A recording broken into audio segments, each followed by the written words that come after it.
deja nuko atariho ikintu cyitwa scope cyanditswe neza ku makanso yose. Reka tusubiremo iyo exercice. Tous les associations et les councils vont écrire scope of practice. Wariga imyaka 4 ntabwo byuno babiga ni kuva mu muti ukasunika nibyo bizaba ko umuntu ajya kwiga imyaka 5. Iyo umuyaga utarahuye inkoko zigira gufite amaguru. Umuntu wicaye utarapusha umurwayi muri tabo kuri tabo d'opération. Niba yibwira ko atazigera apusha hari namo ngiye kumubwira.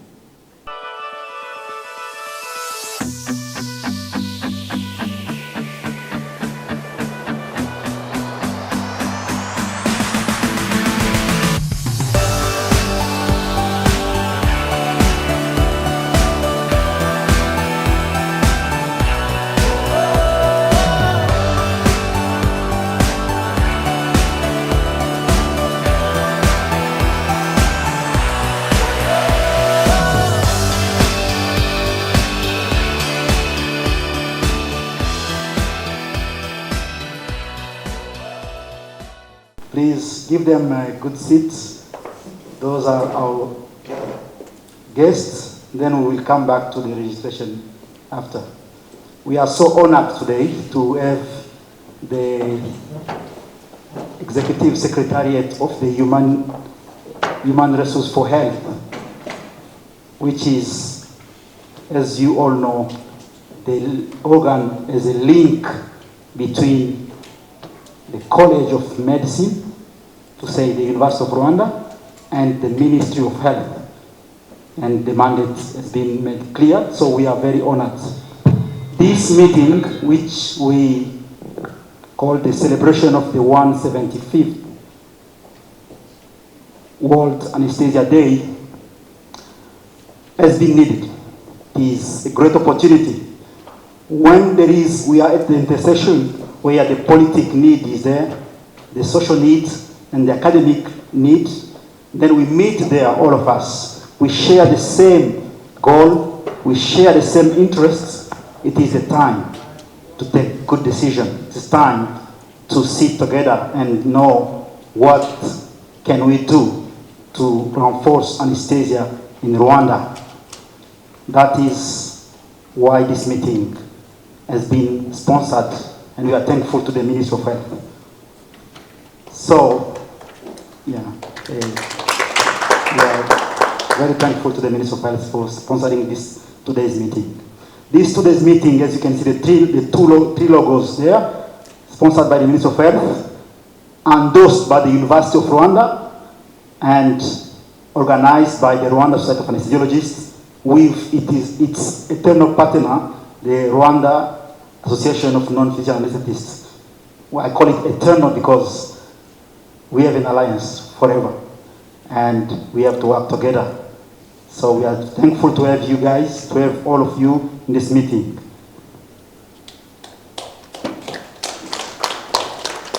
So today, to be a 2 days meeting, the first day is mostly capacity building and education and academia. And the second day, I call it quite political day, where we need to think about the next journey for anesthesia in the whole country. So the day of today, we will start by this remark I'm doing as chair of the Rwanda Society of Anesthesiologists. Then we'll have the guest of honor to give the remark and for the opening ceremony. After that, we will have short presentation on the history, actuality, and the future of anesthesia in Rwanda, which will be followed by group session of work of different on different subjects. And then after we'll have a consensus discussion. We need to come up with some consensus. After all those consensus, afternoon we will sit in subcommittees to discuss about reinforcing our curriculum, be it in profession, in knowledge, in skills, in habits. What are the points we can discuss again to reinforce our existing teaching methods for both physician and non-physician? So we all know that there has been a great progress in training anesthesia in Rwanda. Over the past 10 years, physicians have tripled the number, non-physicians have doubled the number, and we are having a good number of anesthetists. Hospitals are being covered, but the challenge is procedures are becoming too complex, and hospitals are opening up and down. So the need is becoming huge. So we need to also follow this speed of development in the health system. That's the challenge we need to discuss today. So we'll have some presentation. We'll go through some presentation, but without taking a long time. And as we know, there is some limit of time for our guest of honor. I will invite him to give us his remark and to open this session so that we'll come back to the presentations. Welcome. Thank you, Professor Vanguti.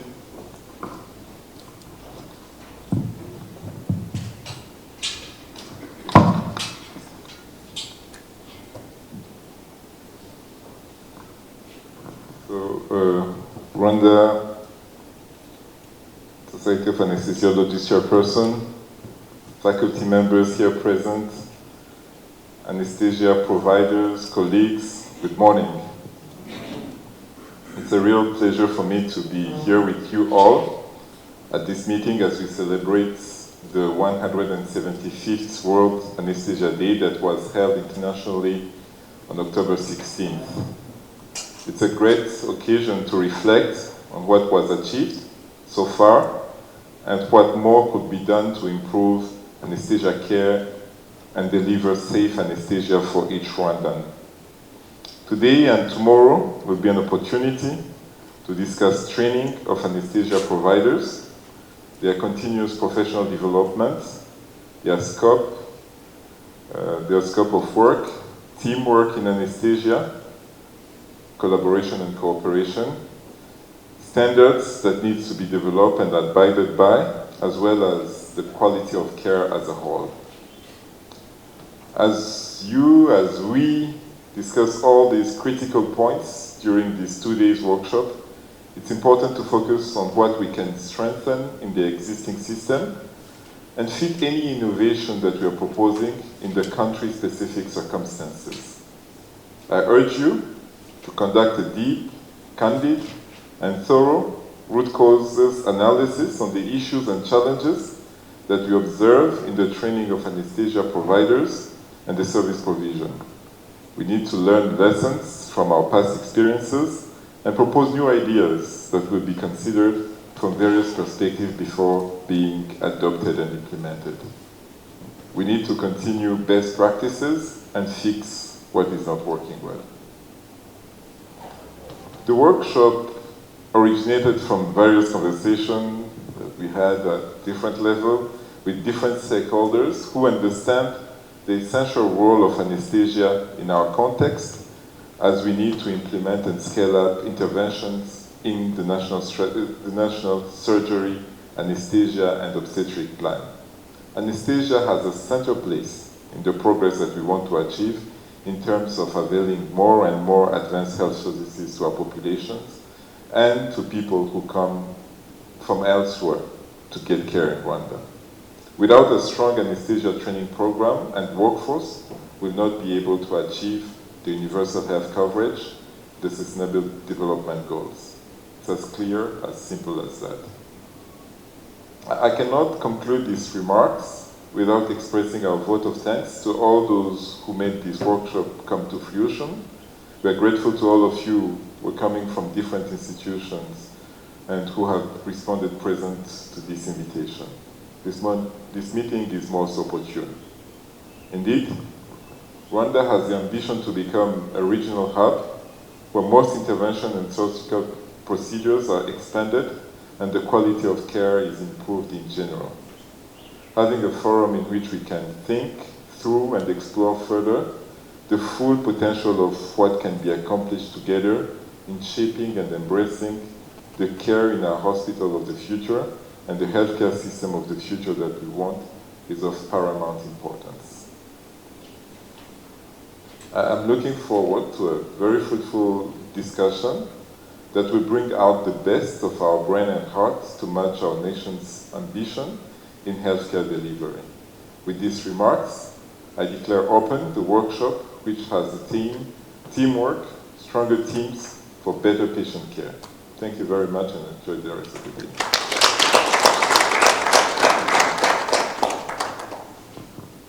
Honorable Executive Secretariat of the Human Resource for Health,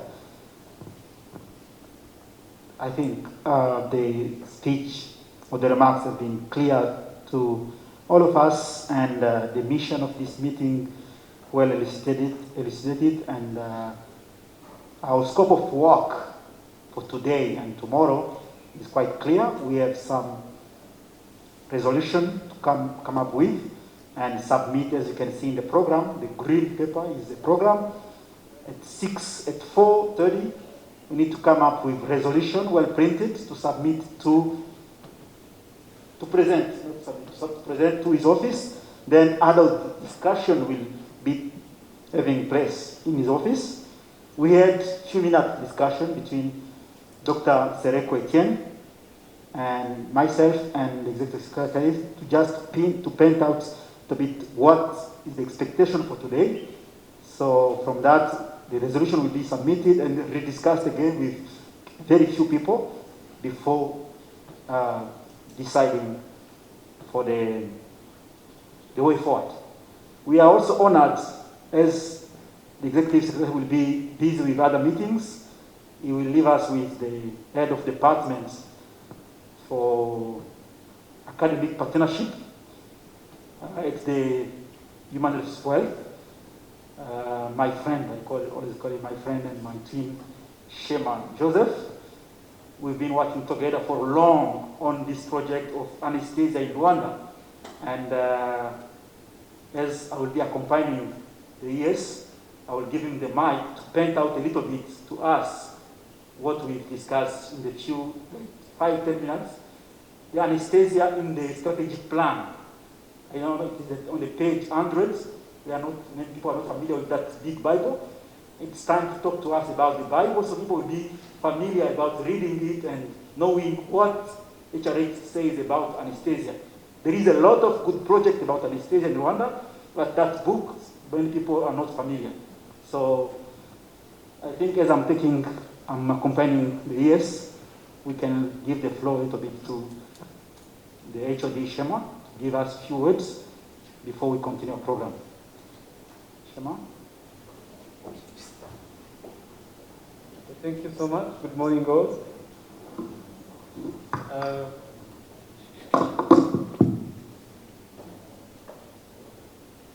I've been very surprised that I know what to say. I've been working really hard with the entire College of Medicine and Health Sciences to develop the national strategy for health professional development. So the national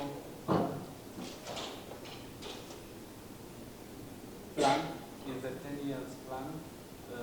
Before talking about the national strategy for health professional development, I would just want to give you a short program on the way the national strategy for health professional development was born and how it was designed. So as you're all aware that since 2012, the Ministry of Health has identified health profession development as key factor to the development of the health sector in general. So since 2011, we've been working on the ground for the development of health profession, and later on in 2012, it's where the program, the Human Resource for Health program, were born.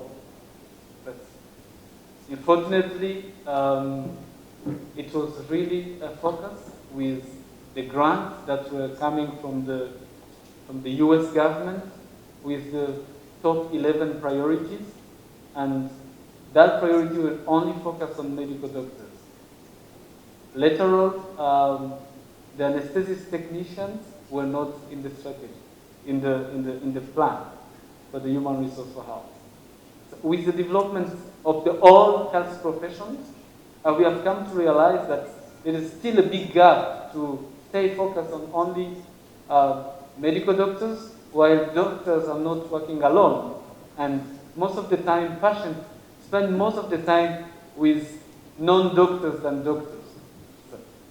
From there, we have been able to add some other priority, whereby 8 nursing specialties were born, as well as the School of Dentistry.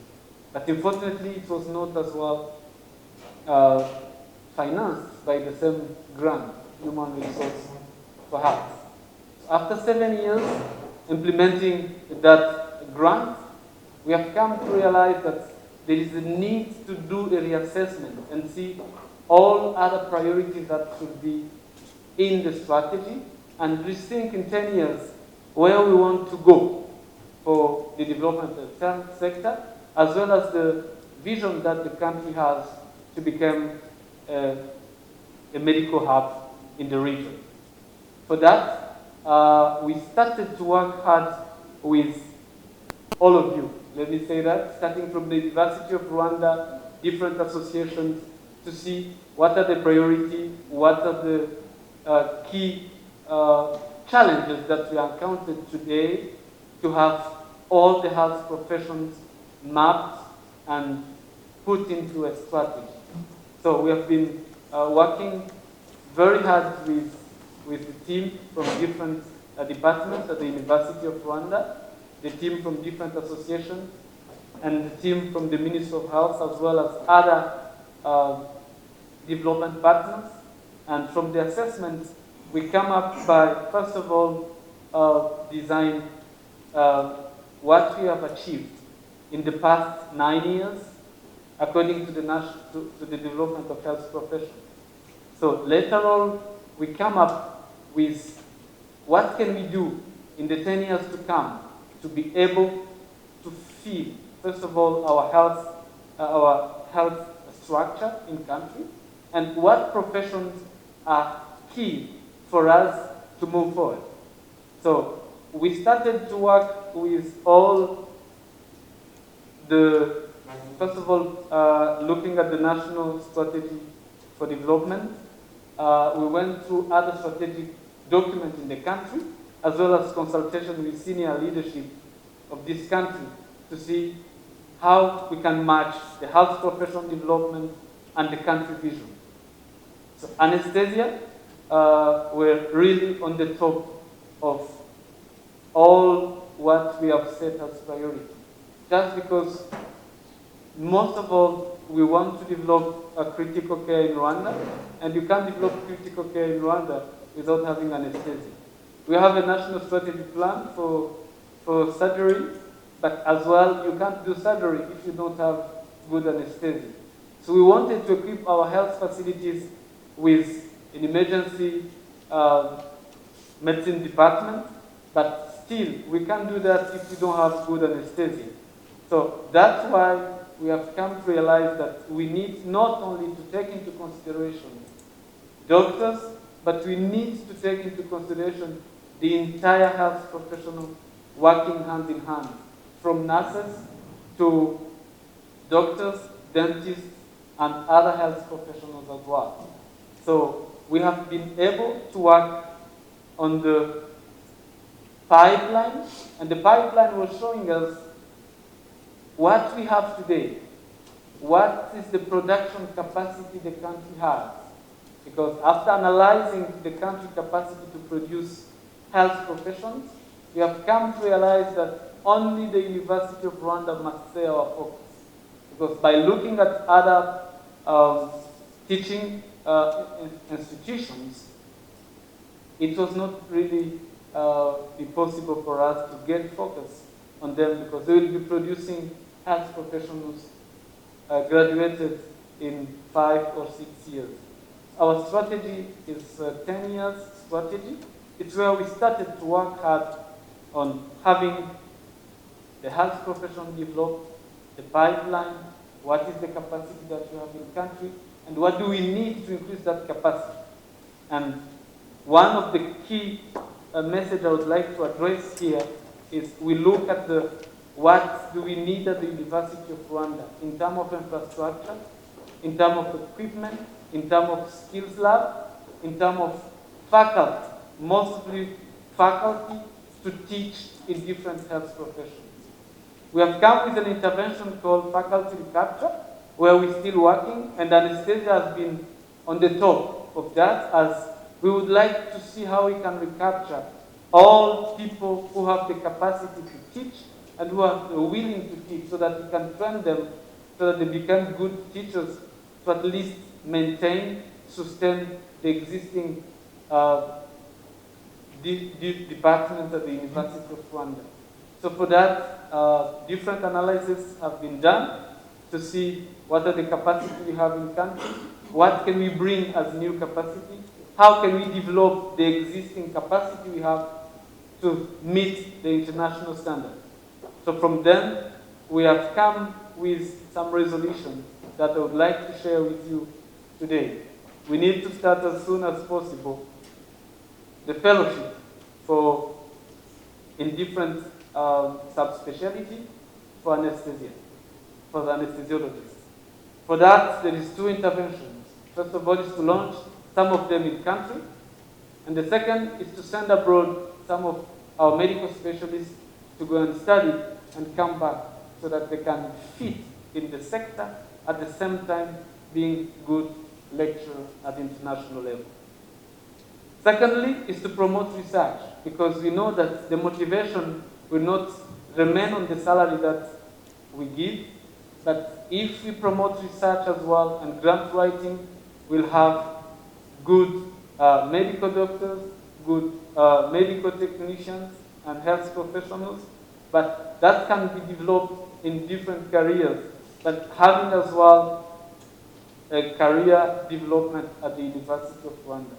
We want all of you to come back to the university and teach, because the new generation are really focusing on the development, and the development we can't develop the current health profession without your support. You have been there for us.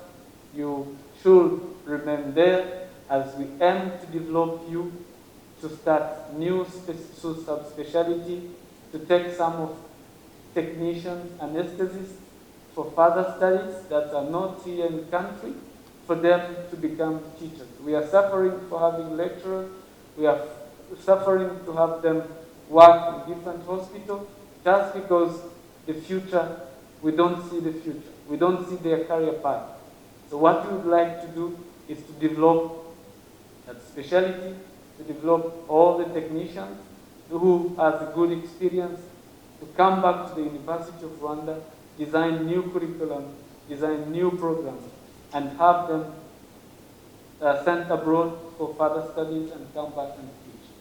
So without taking much of your time, the strategy is 300 pages. I didn't want to come with a presentation, otherwise I could have taken 3 hours to present the national strategy, but I will be here with you for the 2 days, which is really hard for me, so I will be ups and downs, but I'm focusing to stay with you and discuss further. Thank you so much.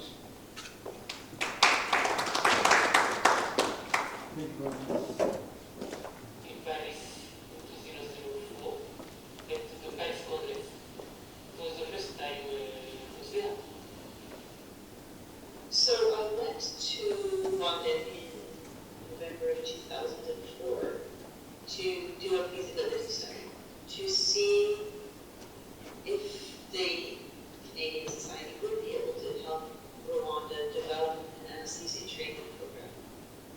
And at that time, I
the Rwanda program fits in a really good model. And the young people who train there will almost certainly stay at home to practice. Of course, resources are needed for equipment and drugs and everything you need in anesthesia, but education is the most important thing.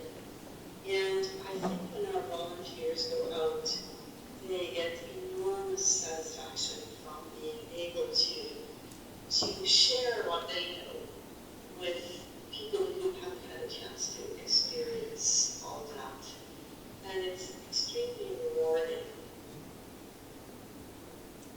So I was being tasked to go through a bit of history of anesthesia for physicians, or physician anesthetists in Rwanda. Not because I'm as old, but just because Jean couldn't make it and Theogene is busy. So I just stand and make it into on the behalf. So let me pull up just some slides, copy and pasted to just try to make it understandable. So anesthesia in Rwanda has its own history, and there is some publications on the history of anesthesia in Rwanda, and I will give you some references. You can go and read. What I will do over the coming 10 minutes is just to give you a little bit of perspective of what happened after genocide. Before that, it was difficult for me to find it. So I'm Colin Bambuti, and I'm the Chief of the Society of Anesthesiologists.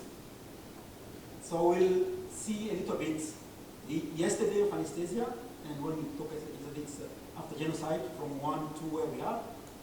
Today, it is after NUR and we become UR, what was done, produced by UR, University of Rwanda. And tomorrow is the National Strategy for Health Professional Development, which Joseph Shema is referring to. It's the tomorrow of anesthesia, and there is not much we can do out of that document because that is the strategy of the government for anesthesia. So we need to be to go through it, to know what is in, so to know what to claim whenever we meet the Ministry of Health. So after genocide, this article, if you found it, it is on Google, published by our seniors. We have Jean and Rangia, and led by Rama, who was one of the HRH, and a student. She was a resident at the time. So they talk about a little bit of history of and evolution of anesthesia care in Rwanda. There is a lot of data in this article. You can read it, but I just took those three highlighted points. One is anesthesia in Rwanda is a very young specialty compared to surgery. That's why you can see we have very few anesthesiologists. Most of them are younger than surgeons and physicians because the specialty is very young. And the evolution of anesthesia reflects the historical of the Belgian colonial and the genocide. You will find even in our nomination, the way we call people. Like, we used to call them anesthesist, reanimateur, then it become anesthesiologist, then it's trying to go back to anesthesia and resuscitation. So it is quite varying with the relationship we have with people from Europe or US or, again, worldwide. When it was Europe and Belgium, it was in French, anesthesie reanimation. When the Canadian came and gave us that help, it was good, but changed everything toward anesthesiology, which made us losing that component of intensive care. We lost it in the name. We lost it a bit in the training, but the burden of intensive care is still upon us. So you are a trained anesthesiologist, but you come back to work in intensive care by force because there is no choice. That's where there is this movement about let us go back to the anesthesia and intensive care. Because if we have to do it, we have to have the name, we have to be trained for it. Otherwise, we stop. So we can't stop because we can't let people die. There is a move towards changing the name again back to anesthesia and critical care training. So, and there is a lot of efforts to do in the training physicians, and we will see where we are going. So, after genocide, many papers talk about Rwanda have only one anesthesiologist left, and you could hear Angela Enright talking about she knew only Jan. Jan was the only one anesthesiologist in Rwanda at the time when she visited Rwanda in 2004, and Jean was able to make some, and Angela and Jean met in France, 2004, during Congress, SPA. And then they made a good relationship. Already, Jean was doing some good partnership with Dr. Jérôme Muhizi, who you know, now retired. And Jérôme was based at Thionville, Nancy, in France. So they had some good partnership.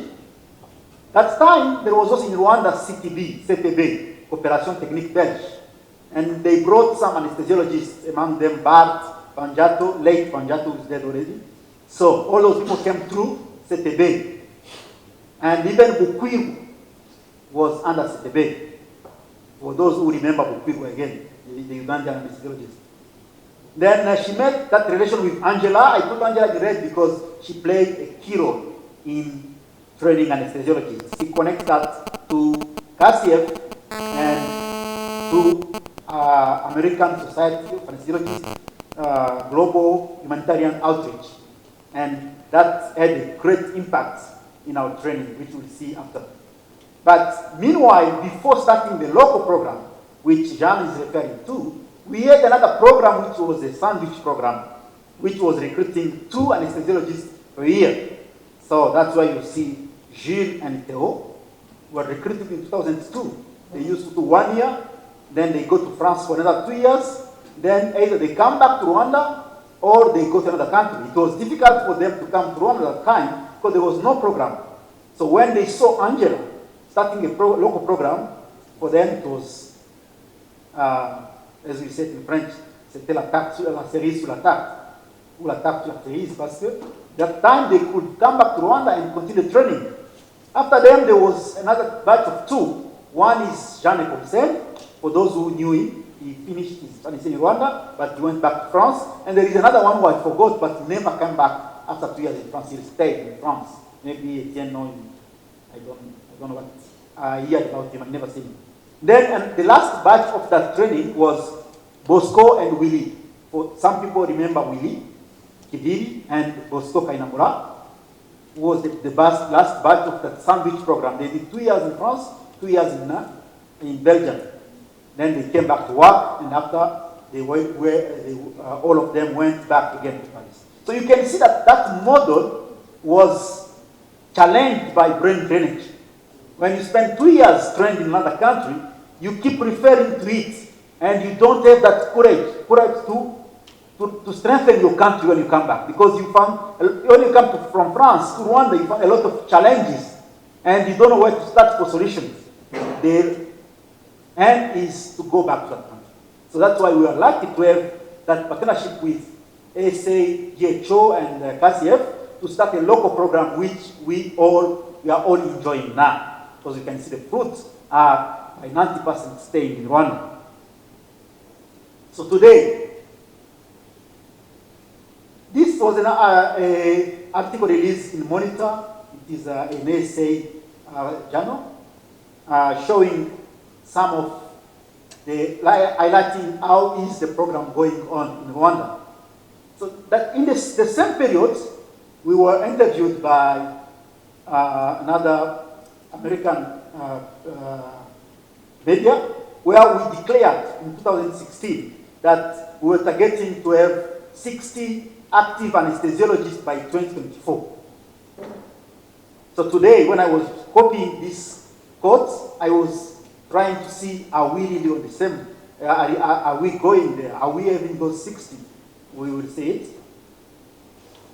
Then this was another paper published by one of our, was a resident now anesthesiologist, Eugene. It was a response to a paper published which was saying that there is no interest in Rwanda for anesthesia. Students who have finished medical school, they want to go to Gyne and such. So he was showing the data and pointing the increase of recruitment in anesthesia. In 2015 and 16, 17, you could see that's where we picked up and started recruiting 10, 10, 10. And we can see, now we can enjoy the fruits. Because in 3 years, we've graduated around 27 anesthesiologists. So, no, there is one which is missing. Oh. So, this is the mapping of anesthesiologists in Rwanda today. So we are already at 45, considering the 10 people on the waiting list. The one who finished the exam, the school council will decide on Thursday about what is going on, but we already know that they are good, because we already got them passed. So all 10 are good. So with the 10 on the waiting list, we are beating 45. And we have another batch of 8 in the 4th year. Oh, 8 in 3rd year, having the exam in 2 weeks. We don't know what will happen. So by God's grace, maybe they will all pass. So we are likely to have another 8 next year to take us to 54 in 2022. But there is another gap. So we can't reach the 60 by 2024. Because of what? Not because of COVID, because everything is trying to go in a back pocket of COVID. No, we started decline already before COVID. We missed the batch. Didn't recruit in 2019. Then during COVID, we didn't reach the 10. We recruited 5 and 2 left. We are 3 in second year. We have 3 in first year. So meaning, in the coming 2 years, we can't graduate even 5. So we will not meet the target of 60 by 2024. I'm saying that so that the HRH is capturing what is going on. And we will show one curve which will not be true. We will predict the curve, but will not be achieved because of some failure. We are being victim of some failures which will make the curve of anesthesia not being on a good trend. So tomorrow, that is the National Strategy for Health Professional Development, 2020-2030. If you Google this name, you found a document which we call the Bible of Health, HRH. And in that Bible, each page talked about one profession. And anesthesia has its own 10 pages for non-physician and for physician. So please better you know that, so that you know where you're going. So in anesthesia, it is very important to see the number. For physician, they are expecting by 2030 to have 160 anesthesiologists in Rwanda. Not that we are expecting, because we have to endorse it. We have to own that project. We are expecting 160 anesthesiologists by 2030 in Rwanda. See this power. It was putting us now, that is 2021, 22, climbing up, but we have some problems this period. We didn't recruit. We are having 2 classes. The first year is empty.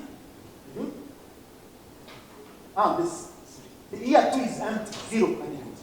The year 1 has only 3 candidates who are taking the exam to go to year 2.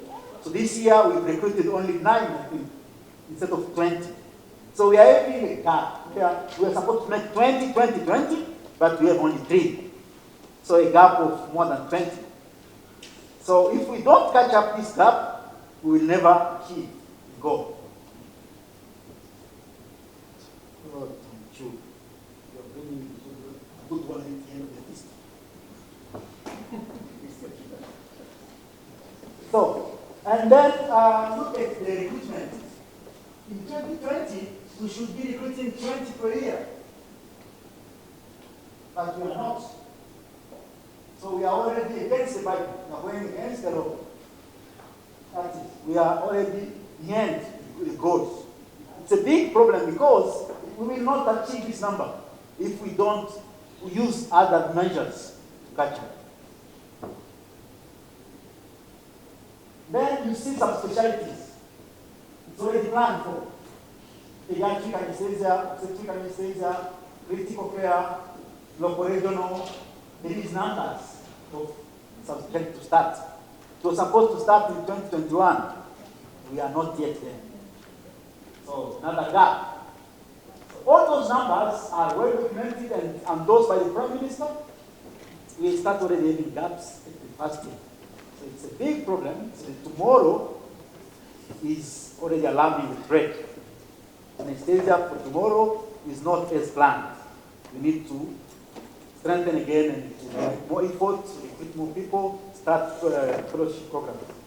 So to summarize, to achieve the 160 physicians with at least 20 faculty as far as fellows training, by 2030 we need to increase the intake. So intake in the gap means the big gap plus 20 need to be recruited for next year, because this year it seems like it's already late unless we make a mid-term recruitment, which is possible. And we need to start already the fellowship programs as planned. And the cardiac sick was not in the Bible, but is being inserted because of the urgency of the cardiac program in Rwanda. So that is the future of anesthesia in Rwanda. And we hope the HRH will help us to achieve the goals. Thank you very much.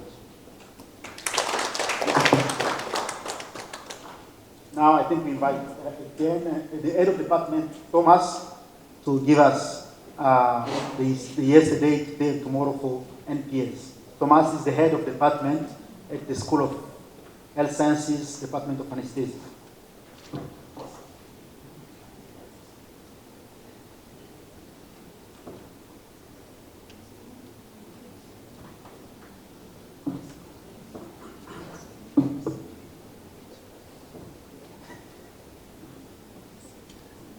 So if any question, please feel free. The mic is here. You can take advantage of the time. If any question, the mic is circulating. You can answer.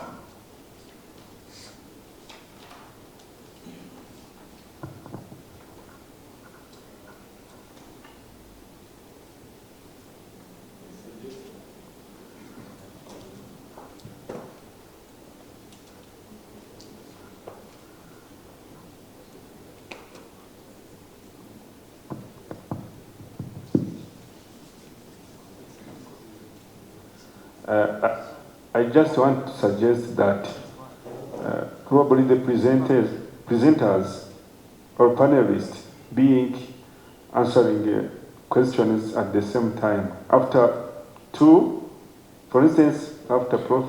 Paulin and Thomas, we can take time to answer questions, because the presentation, it looks somehow the same. Anesthesia for yesterday, today, and tomorrow. I think we can match them.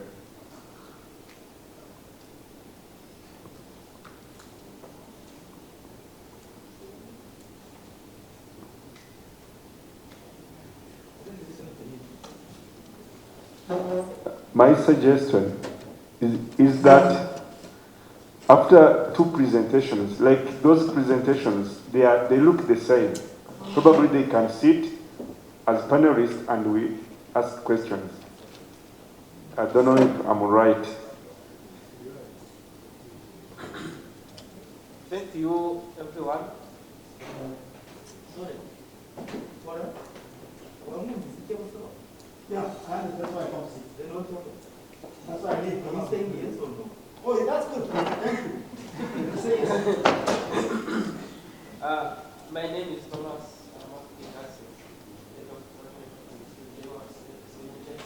So I present about the anesthesia of yesterday and today. Dr. Echebe will continue with the anesthesia for tomorrow and Friday. So as the Professor Perez said, the young specialty. It is started normally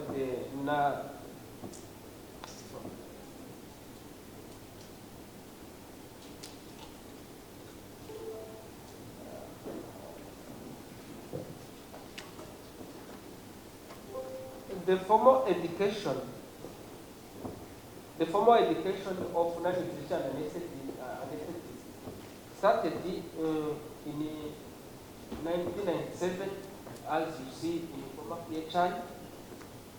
Before that time,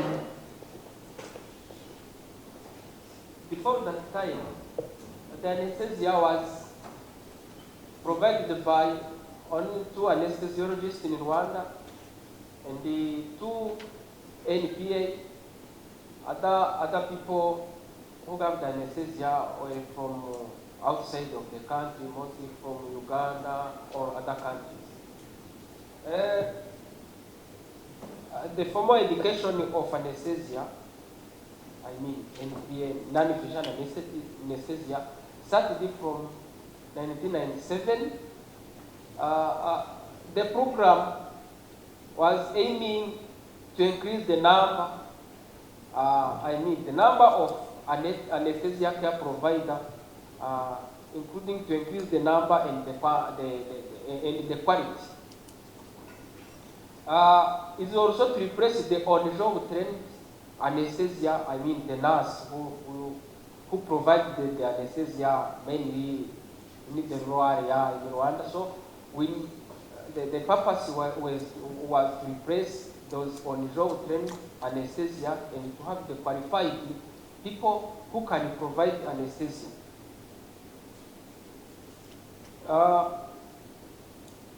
The formal training about the candidates, we enrolled the A2 nurses. The duration of training was for 3 years, then the award was the advanced diploma in anesthesia.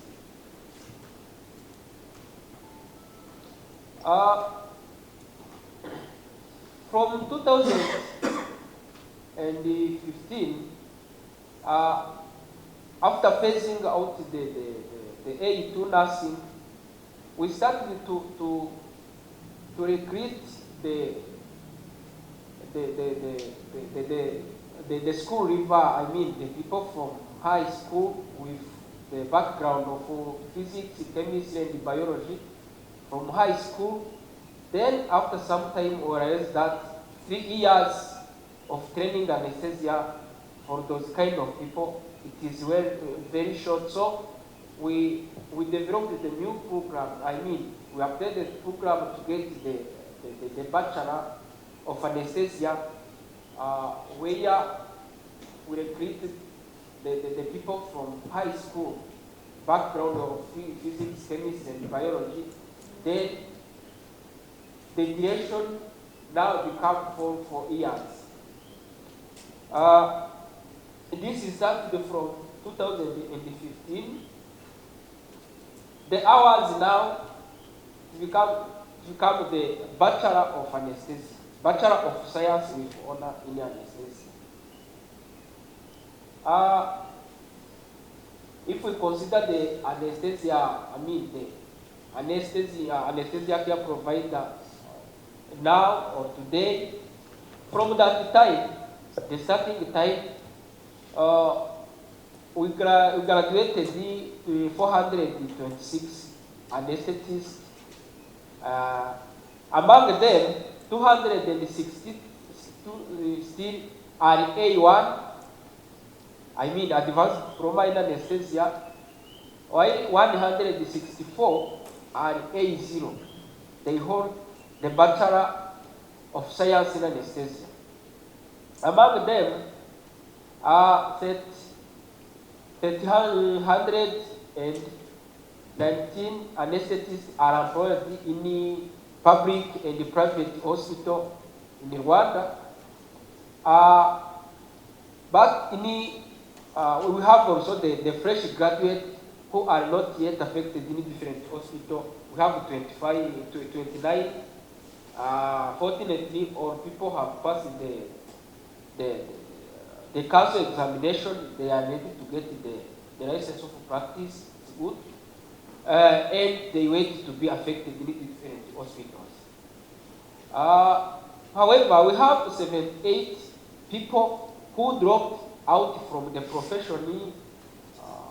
Some are outside of the country, other are in the country, but are doing other job apart from the anesthesia. They are not practicing anesthesia. If we consider the current situation today, we have the enrollment, the student in year 1, we have 38 anesthesia students. In year 2, we have 35 anesthesia students. Year 3, we have 34, while in year 4, we have 39 who will graduate maybe from around the June of this coming year. However, we have the issue of shortage of qualified faculty, so we mainly depend on visiting lecturer to help to get the teaching. Thank you.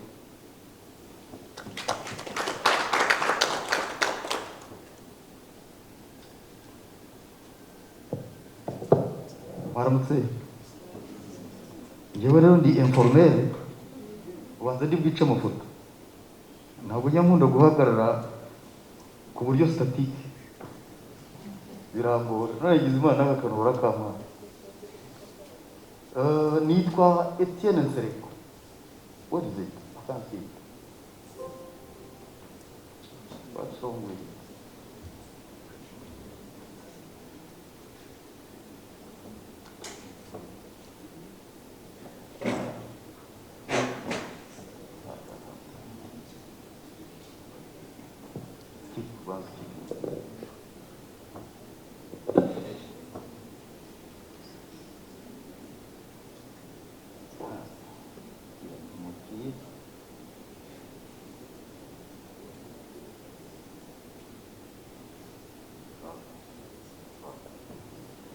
Nitwa Etienne Nsereko, ndi umukozi muri Departmental ya Anesthesia.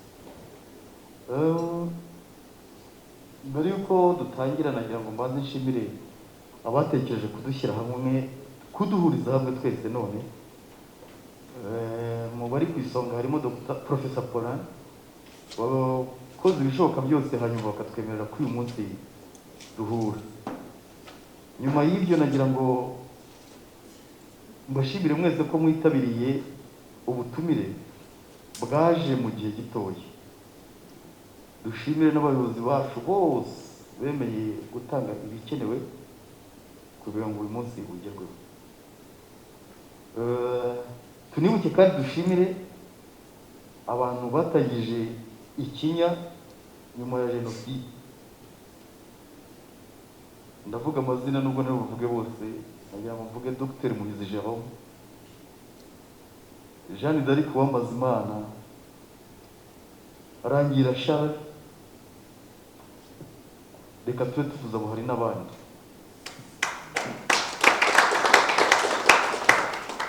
Ntabwo byari byoroshye ikinya, twebwe twari tuzi ko ari ukuva mu muti ubundi ugasunika. Tukanibaza impamvu abantu bagomba kujya kugira ku ntebe y'ishuri ngo wariga imyaka 4 cyangwa by'uno babiga ni kuva mu muti ukasunika.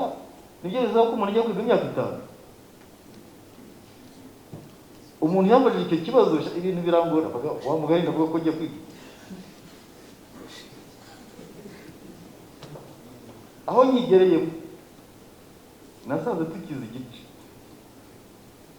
igice. Abanestesiste n'abantu bakomeye, gusa mbagereranye n'abakozi b'abenjeniyeri. Ndatanga urugero rwo kuri televiziyo. Mwebwe uko mwicaye hanga, ninde uzi umuntu w'umwenjeniyeri utuma televiziyo ikora mu Rwanda? Ninde uzi umunyamakuru nibura umwe ukora kuri televiziyo? Ngabo bo muri bo. you are behind the scene. Nyamara mwebwe ba nyirakazi muri abenjeniyeri bakorera inyuma y'amarido, hanyuma za ruwanje zikajya aho ntavuze. Umwana witwigishije anesthesi bwa mbere yaratubwiye, yari umubirigi, yaratubwiye ngo anesthesi zitamenyekana inshuro imwe mu buzima. Amenyekana ryari? Mu kanya tugiye kubirebaho, hanyuma minisiteri y'ubuzima idufashe ireke tumenyekane nta kibazo kiri aha. So bari bamwe kuvuga ngo anesthesia for tomorrow. Yeah, I don't want to talk about tomorrow before we get a brainstorming from the you people, because the shape of a career do not depend to anyone. It depends on the owner of the profession. Our past is shaping our future. Igicucu cy'amateka yacu ahora turanga. Hari ijambo Professor Paul avuze rirantungura. Ntabwo nari nzi ko abaganga bahamaze igihe bishakisha ngo bahite mu izina bitwa. Ariko bavuze ngo mwatajye mwitwa ngo biza kugera ku. Okay. So one of the challenges in a profession, it is the identity. Ngiye kubaza ikibazo ntabwo nshaka igisubizo, hanyuma wibaze mu mutima wawe. Umwana kubajije ati papa ukora iki, wamusubiza ntabwo nshaka igisubizo. Ku kazi ukora bakwitana ntabwo nshaka igisubizo. Iyo profession idafite a stable identity, it's a huge challenge to recruit new people. Hari umuganga wari mu wiga chirurgy nakoraga muri CHK. Hari undi muganga namuvuga izina mu cyubahiro cye mugomba yitwaga bigira nkana yuri umushirurgy. Uwo munyeshuri yitwaga Kamugundu, yitwaga Dr. Kamugundu. Turanizamu turakora. Bigeze saa 7 n'igice babona bigira nkana atendetse amaguru ku ntebe. Muribuka muri CHK habagamo sale y'abashirurgy na sale y'abasigaye bose. Nuko twicaye aravuga ngo harya ubundi yiga kugira ngo nzamere nk'uriya mugabo. Kamugundu yavuye muri chirurgy, ubwo ushobora kuba umuntu ukomeye mu yindi domain ntazi yari, ariko ntakiri muri chirurgy. Iyo decision yafashe iryo joro. Abo turukrita mu mwaka wa mbere ni twebwe bareberaho. Bakwitana ukora iki, ushinzwe iki, ndashaka gusa n'uriya. Identity is a challenge and a threat to any profession. So from the time we started as anesthetist. No, not as anesthetist. Infirmier anesthetist. Why? Because anesthesia, non-physician anesthetist, the way you call it today, originated from France. It was brought in by Dr. Jérôme Mouizi. So Jérôme Mouizi was replaced by Dr. Ire Burunde, Kabura Leonidas. The name we kept it, infirmier anesthetist. Soon after, when both of them decided to step down, someone from Anglophone side came in, and the name was changed to anesthetist officers. Today, our curriculum calls us anesthetists. You call them NPs. I have a joke. When you say NPs, what does it mean? It can mean anything. No more people have called NP. Byaterwa n'uburyo gisobanura. Nani physician. Then iyo uvuze ngo umuntu ni nani physician asigaye ari abandi bose basigaye. Kugeza n'abantu bahinga.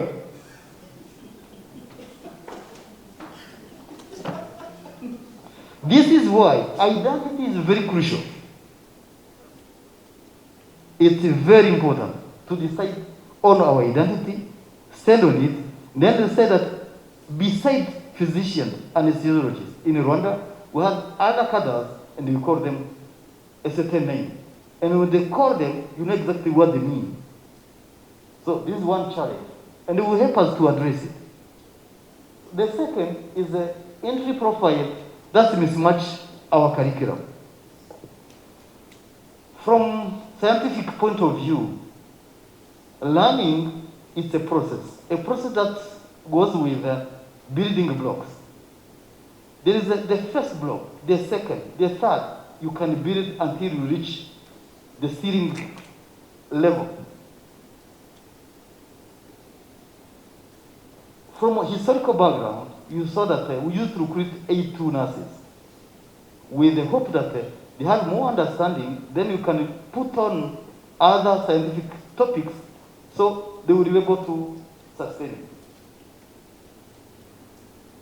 But due to changes that happened in the nursing profession, those cadres were phased out. So was it time to close the department? The answer was no, because the country badly wanted those cadres to provide anesthesia to mostly remote areas. So we adjusted. We took people with physics, mathematics, biology in their background, and chemistry, in a hope that they will fit to the curriculum we have. But let's give you a joke. Iyo ndimo nigisha abanyeshuri ndababwira ngo Madame Margaret Thatcher yitabye Imana yazize ko yabazwe kanseri ya prostate.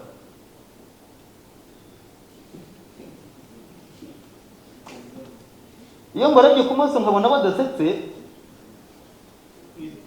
ntangira kwibaza niba abantu turi kumwe bari mu mwanya wabo. Ariko mwebwe mbonye musetse, kuki musetse? Mu mutwe wanyu deja Margaret Thatcher nta prostate afite. Gigi icyo twita to link your previous background with a new subject. Then it's easy to assimilate. When there is no link between those two subjects, then the learning process will never take place. This is what we call mismatch.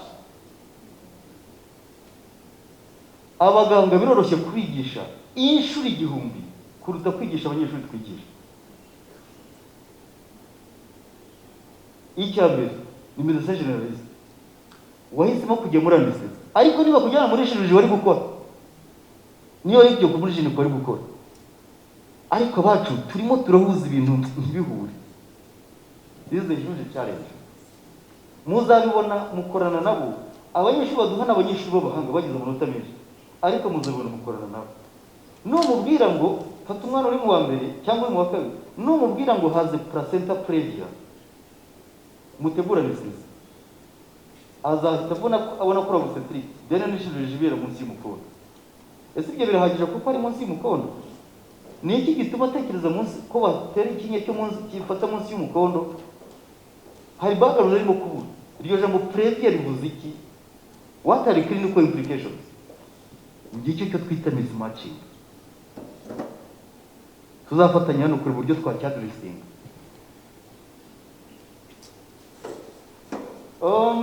Hari icyo twita the limited number of qualified faculty.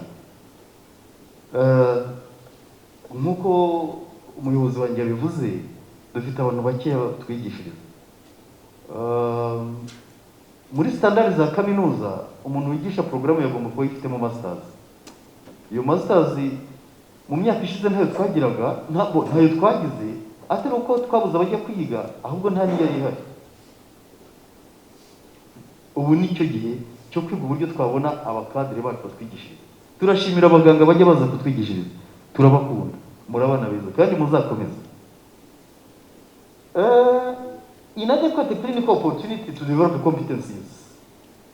Umuntu wabona birati none azi niba muvuga ngo inadequate, what are you doing? Mwibuke what is the competence. The competence, reka nyivuge mu Gifaransa. Competence ni trépied faite de 3 pierres. There is a knowledge in the head, compassion in the heart, the skills in the head. When one of the three is missing, there is no competence. Turi kumwe? Dushobora kuba duha abantu theory, we are building knowledge in the head. Kubera ko umuntu atagize exposure ngo banze agire iyo sensibility.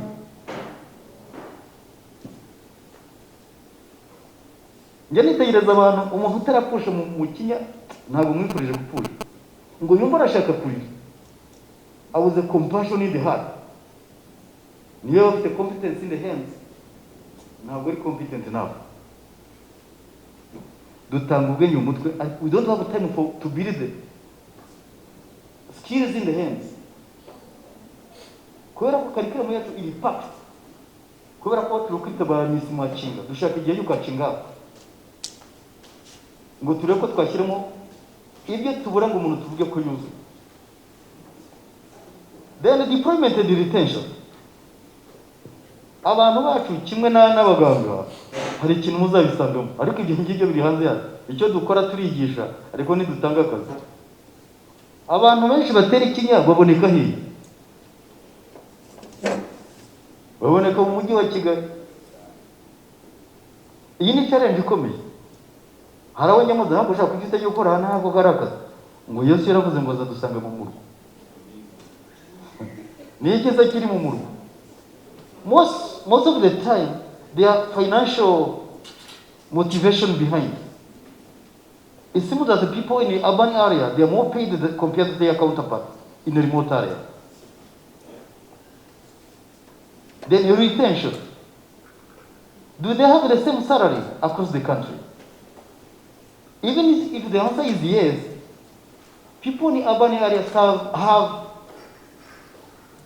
more resources because you have a private clinics doing the surgery. They call you most of the time to come to help them. So retention and the deployment is a challenge that can demotivate people to join anesthesia profession. There is a career development. Career development, people who come to anesthesia, they are wondering, I'm doing anesthesia, so what will happen next? Nyuma y'ibi nzabiki? Ko nize bakamu bachelor of anesthesia, ni gute nazazamuka muri profession? Umuntu ufite imyaka 25 uyu munsi, nibo mbwe ngo umuhaye bachelor of anesthesia, kandi naho azaragiza. Kandi nimwe arabera kuri bagenzi buryo bari muzamuka.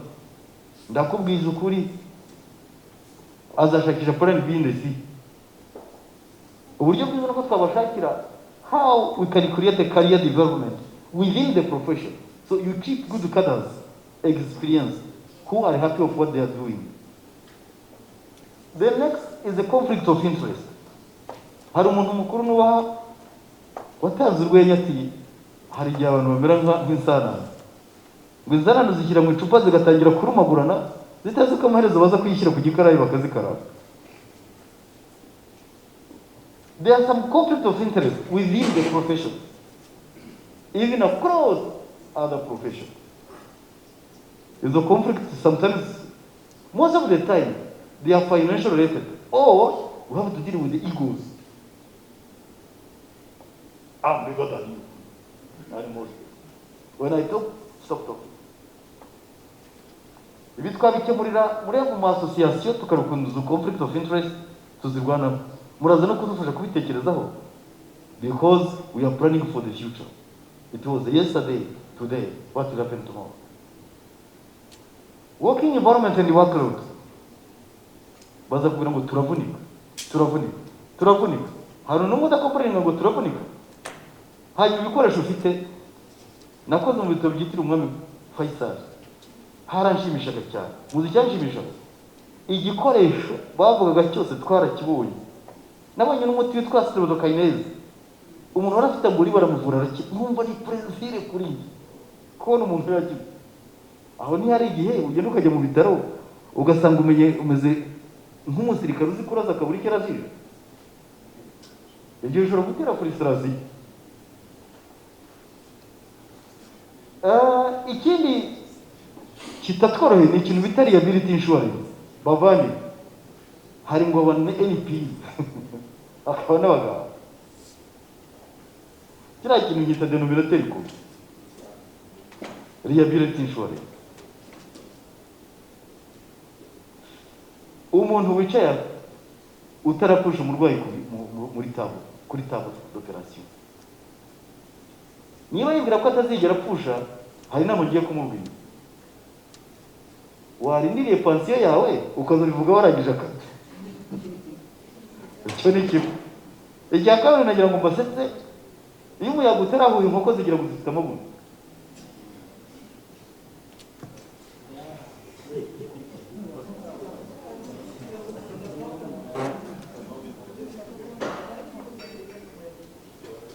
Iki kintu kiratureba twese. Hari umwana wanyigishaga, ndamuvuga izina, n'umwe mu bantu beza nagize, nishururije Kayibanda. Kayibanda ajya akatubwira ngo iyo byagenze neza, muravuga ngo twabazi. Siko bigenda? Twabazi. Ngo byagenda nawe muvuga ngo iki? Kayibanda yabazi.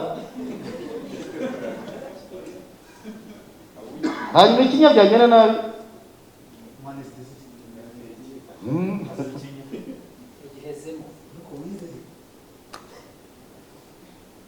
Tugira akantu kameze nka blame game, tukavuga ni kanakora tukibagiza tumeze nka sansanani. Denominateur commun ari imwe. Dushobora kugira impanuka zishobora kwerekeza kuri umuntu agapfa. Iyi ni stress ikomeye kuri professionnalism ibi y'abaganga cyangwa NPs. Kubera iki? Umuntu aravuga ati sha kanaka cya gihanga cyaje muri baragifunze, ari mu gihe wenda ajya gukoramo igihari.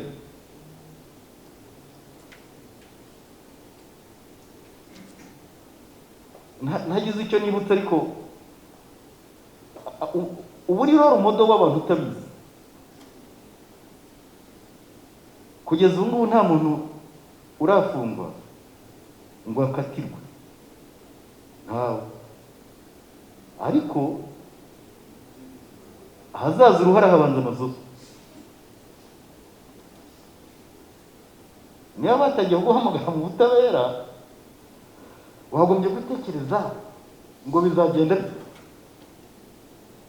Liability insurance ni ikintu iyi profession ikeneye, kuko umuntu wese ukora invasive procedure, he is always at risk. There is no risk zero in anesthesia, especially when you are dealing with the critical cases.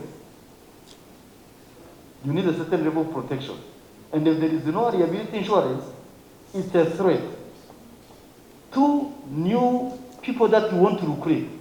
It's a threat to your people, because this can lead to drop out.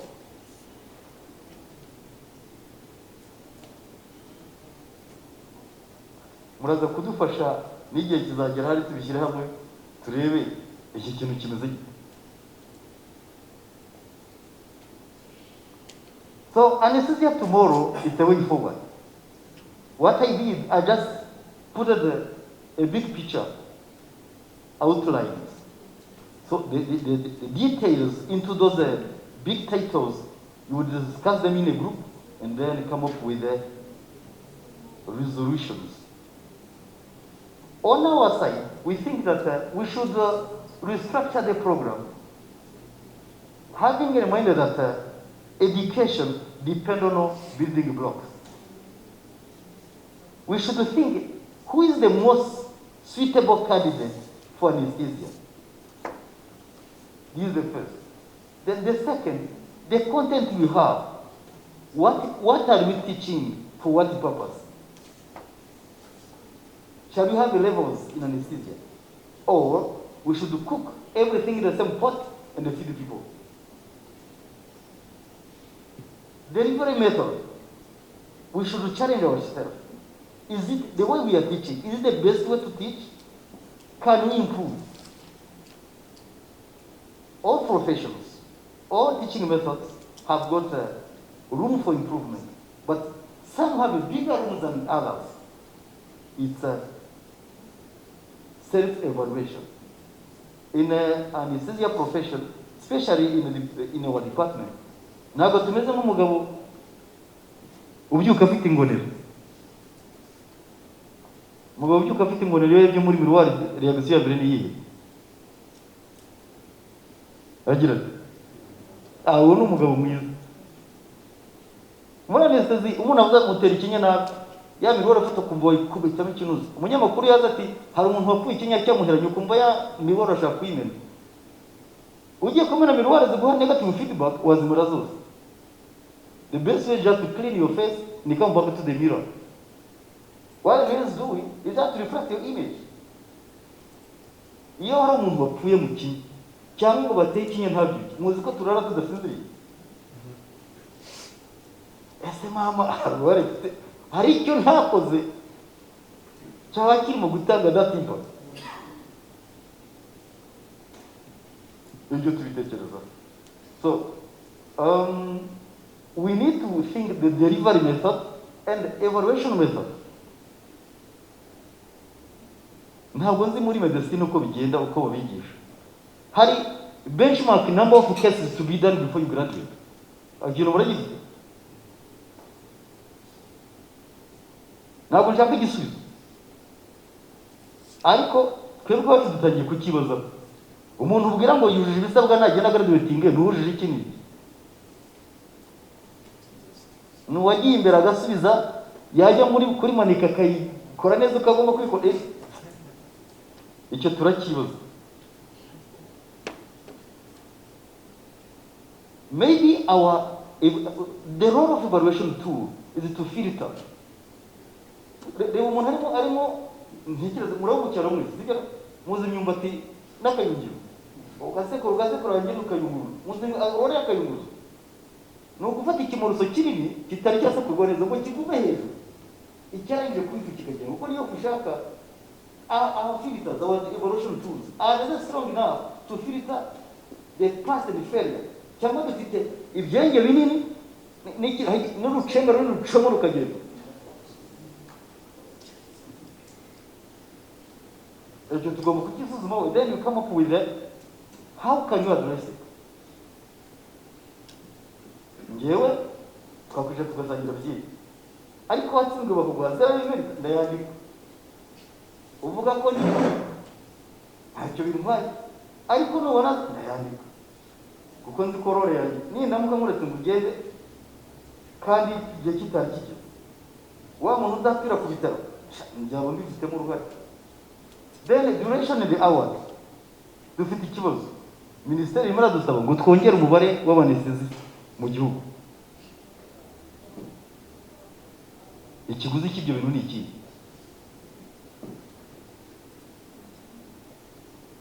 Dufungura akayunguruzo abaje bose bagende. Icyo ni iki?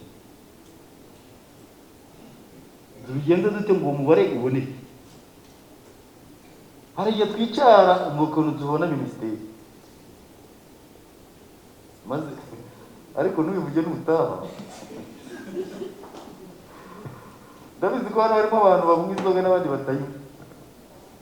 Hari umuntu wajya mu kabari ngo yicare hanyuma asabe tujyane bayimuhe.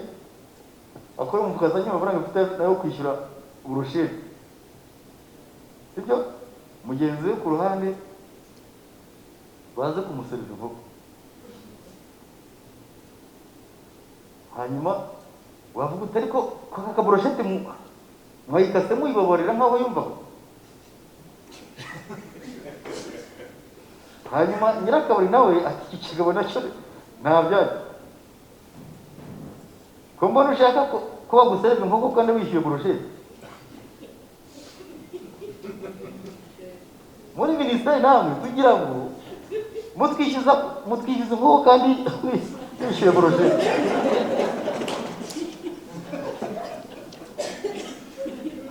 Muragira ngo duproduce ahantu hangana iki mu gihe kingana iki? Contribution yanyu ni iyi.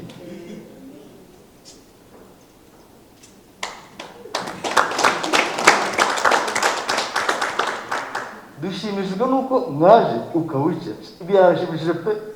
Nashimishijwe no Patrick yaje.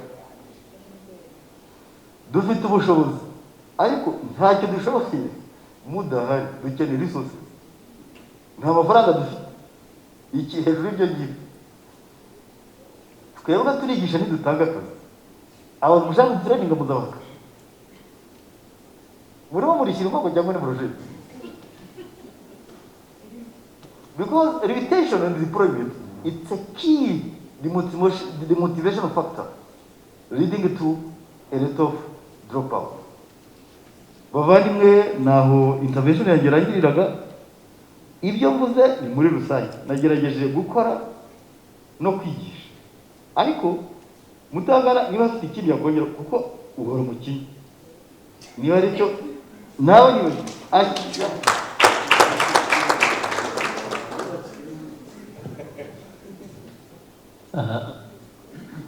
reka nongere nshimire cyane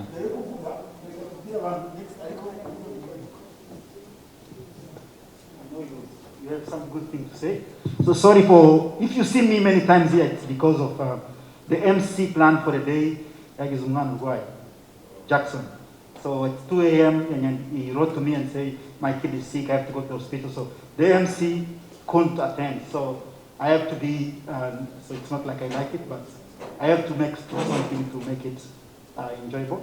So after this session, what we plan is, there was no planned question and answers, but on the request of the HOD from Ministry of Health, we will have the 3 leaders of the panels will sit there. So himself, he is a great man in the Ministry of Health. He's an HOD. Babandi Badeje Bakera. So he's one of them, an HOD. It means he has the power of decision and also to influence. So whatever you feel like you should say, he is receptive and he is always social. He will never take it personal. So that's good. So we'll sit there as the 3 of us, himself, myself, and Etienne. Then after sitting there, receiving questions, it will be just like taking the temperature of the room, then make 3 groups to lead those sessions to come up with consensus. After that, we'll have another plenary at the end for consensus to be documented. The minutes are being taken by Aline, I think. Yes, she's taking the minutes. So that's way. So now we will just give 2 minutes to Alexis, who is the chair of the Rwanda Association of Non-Physician Anesthetists. He is one of the senior anesthetists in this country. So if you want, you can even pass there and say something in the name of this important group we have. So you have the mic and you choose your poster.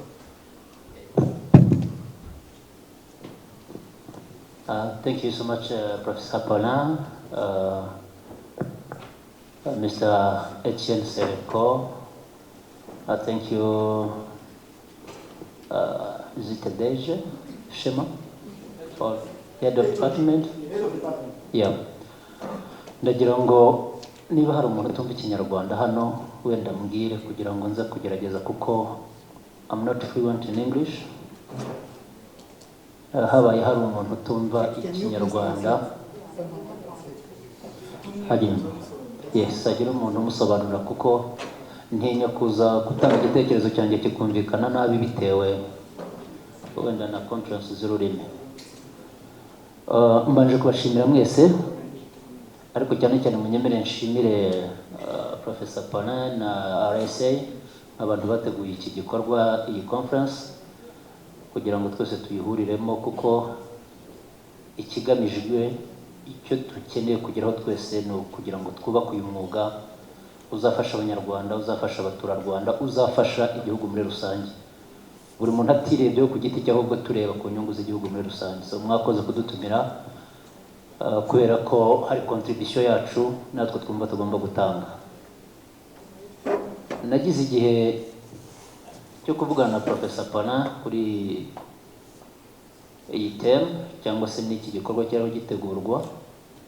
So twemeranya ko ushobora gusharinga idea kuri bagenzi banjye aba NPS non-physician anesthetists kugira ngo nabo kuko batari bushobora kuza hano bagira ibitekerezo baduha bagira ibyo badusaba natwe tuzageza kuri iyi nteko kugira ngo tubashe kubiganiraho. Nshimishijwe cyane rero nuko uyu munsi turi kumwe n'abanesthesiologists nk'abantu dukorana umunsi ku wundi tukaba turi kumwe n'abarimu baduha product dukeneye cyangwa se zikenewe ari babo batanga ikinya, ariko tukaba tunari kumwe na central level Ministry of Health HRH, kuko nibo batuyoboye hejuru n'ibyo turiho twifuza kugeraho nk'uko Etienne amaze kubivuga. Nibatabidufashamo, nibatabigiramo uruhare, bizakomeza bibe agatereranzamba niko bavuga mu Kinyarwanda. Sindi buvuga ibintu byinshi kuko ngira ngo Professor Pone yabivuze ko tuza kugira group discussion, ariko munyemerere ngira icyo bikeya ngarukaho kuri challenges Etienne yavuzeho. Ntari bunyuranye cyane nawe, ahubwo hagira utwo nsa naho ntsindagiraho gatoya, nubwo akenshi ibintu byo gushimangira bitaba byiza mu nama nk'izi ngizi, ariko hari igihe wumva ari icyo ushaka kongeraho. Iyo tuvuze ngo dufite abanestesiste cyangwa abatanga ikinya bake, kiragaruka kigahura n'icyo nanone hepfo yavuze kigendanye na retention. Professor Paul yigeze kukivugaho nawe yuko mu bantu bagiye biga anesthesiologist mu gihe gitoya bamaze bigisha, ntabwo bose bakiri mu gihugu. Bamwe bavuye mu gihugu, abandi baradeviye bagiye mu bindi bintu, kandi twari tukibakeneye muri profession. Thomas muri presentation yaberetse abantu bageze kuri 78 bavuye muri profession ya anesthesia.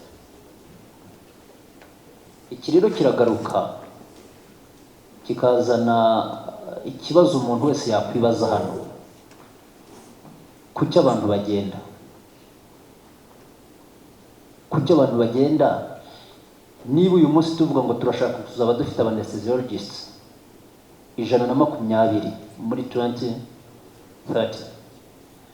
ngira ngo iriya strategy plan ndayifite, shema rabizi ko twabikora nakubane twabikoranye, ariko ndayifite. Ifuzaga ko nibura muri 2030 aba non physician anesthetists cyangwa se nurse anesthetists nibura hashobora kuzaba bagera muri 564 niba ntibeshye, cyangwa 50. Ni assurance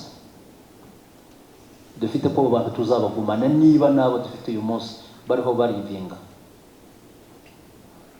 Ndagaruka ku kintu cyo kuvuga ngo dufite abanestesiste bakeya. Yes, ni bake, bikaza yuko abo bantu usanga muri rural areas, Gakoma, Ngarama, Murunda, Makabaya, urasanga hariyo umuntu witwa NPA umwe cyangwa babiri, which lead to gukora amasaha menshi, gukora akazi kenshi, kuvunika, bya byo yahoze avuga. Ariko se nk'uko Etienne bivuze, ministère ayo masaha menshi abo bantu bakora nuko ari bake. Risque ziri muri métier, muri anesthesie murazizi ni nyinshi, byose twabivuzeho. Abo bantu kuki icyo kintu kitaba considered? Overtime not paid, nta indemnity wenda do risque, nubwo izo indemnity zitakuraho risque cyangwa se ngo zigire icyo zigabanya, ariko at least umuntu niba akora hariya niyumve ko hari consideration ahabwa, kuko ibyo ariho akora biri risque. Ikindi kandi aravunika, arakora amasaha arenze yo akagombye gukora. Iyo ni concern ikomeye cyane aba NP aho bari hirya no hino mu gihugu ba complaining for. Ikindi yavuze ngo abanestesiste benshi barashaka gukorera i Kigali. Yes, uwo binaniye cyangwa se risk abona zirimo hariya. Uyu munsi navuga ngo iyo ngize ikibazo muri Faisal, mfite Madoyi iruhande rwanjye mpamagara, mfite Paulin mpamagara, mfite Bonaventure mpamagara, nkamubwira twige kuri iyi case, tukagira umwanya wo kwica tukadiscussinga kuri case tuzakora ejo. Hama twamara kudiscussingaho tugafata umwanzuro appropriate. Umuntu uri gukora ari umwe ku bitaro, nta wundi umuntu afite agisha inama, nta wundi umuntu afite ahamagara ngo amubwira ati iyi case tuyiplanning gute. hari error abantu benshi bajya bibeshyaho, surtout abantu bo muri za ministère cyangwa n'abaganga, ngo iyi ngo ni minor surgery. Mwese murabizi banga abanestesi muri aha, there is minor surgery but there is no minor anesthesia. Ni nacyo gituma muvuga ngo cyangwa rimwe na rimwe bavuga ngo muri hôpital runaka ya district we don't need an NPA ufite A0 ngo aba A1 diploma barahagije. Iki kiranzana kuri indi challenge mu mbabare l'orange sale sera en famille. Aha turi famille imwe, reka tubivuge.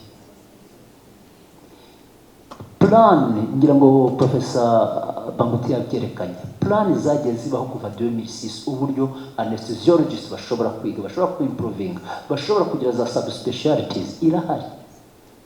There is no plan for NPA or nurse anesthetists. Why? People are struggling to get that degrees. Umuntu are struggling ariho ariga kuri his or her own fees zagatunza umuryango we. At the end they are not recognized, they are not paid for that, and the knowledge acquired iriho serving igihugu. Iyo tuvuze ngo imfu z'abana n'ababyeyi zaragabanutse mu gihugu, yes, we are proud of it. Ariko umubyeyi wabyaraga ari no delivery, ubundi ugira ngo ari cyozo rafite upfu ni wundi wari ukeneye surgery, wari ukeneye cesarienne, akaba uyimukorera cyangwa mu gihe cyo kumutransfera bamuvana mu Runda bamujyana Gisenyi akaba yapfira mu nzira. Ubu iyo ntuzi yo transfer igihari, hari umuntu ubikora. You are not recognizing yuko muri uko kugabanya izo mfu z'ababyeyi n'abana hari umu MPA wabigizemo uruhare.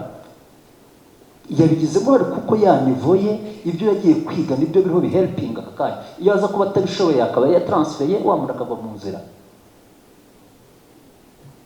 Uyu munsi turirirwa sorry nanone ndagaruka ku bintu bimwe Stene yagiye avuga ko sorry reka nkoresha umwanya mutoya. Ubundi hari ukuntu umuntu aba afite ibintu byinshi muri we ashaka kuvuga ariko umwanya nyine ukabura. Yavuze conflict of interest,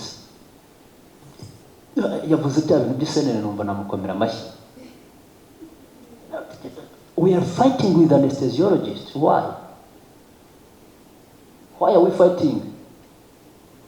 Muri private hospitals hano i Kigali, you want to be our supervisors, that's fine. Tunabyanze hari ibyo muturusha. Muri Kigali muri private murashaka ku supervising, nta n'umwe uramanuka ngo ajye gakoma ku supervising ayi hu ryari. Umubyeyi wapfiriye i Kigali muri private hospital n'uwapfiriye Kirehe ni ubuzima bw'abantu bwatakaye. Niba supervision igomba kubaho, ministeri nimudufashe supervision irabaho gute? RSA nimudufashe supervision irabaho gute? Abantu bari hariya hasi, niba supervision koko ikenewe irakorwa ite? Ni ryari umuntu ari responsable kuri scope of practice y'ibyo yize Etienne na university bigishije bamuhereye niveau diplome? Navuze ngo mfite byinshi byo kuvuga, ariko icyo nshaka nuko nidutekereza ibintu byose du planning dutekereza ngo aba bantu anesthesiologists nibo dufite iyo muza cyangwa se tuzabona anesthesiologists bakuri igihugu cyose. No, I say no. Numushaka mu nyomoza niba najyayo ntibazakora bonyine. Nakunze cyane ikintu cyene yavuze ngo entry profile nitekerezweho, content nitekerezweho. Today we are complaining ngo abanyeshuri basohoka ngo bafite low knowledge and skills, ndibandi babigisha. Ibyo nari nshoboye jewe ndangiza kwiga, kuki abo uyu munsi batabishoboye? Kuki badafite izo skills? Stage zabo zikorwa gute? hari ibintu byinshi dukwiye gusasa inzobe tukicara tukabivugaho, tureke guca ibintu hejuru tubivugeho, kuko nibwo bizadufasha kugera aho tugeze igihugu. Murakoze. Thank you very much. So Etienne na Shema, please. Déjà Shema afite a very long question. We will start with. Please Etienne, take a seat. So we will. Someone. We have a group discussion. So just we take 2 questions. Then after we will go for group discussion for deepen the questions. Then between the end of this and the group, there will be a short rest to go to take another cup of coffee and come back. So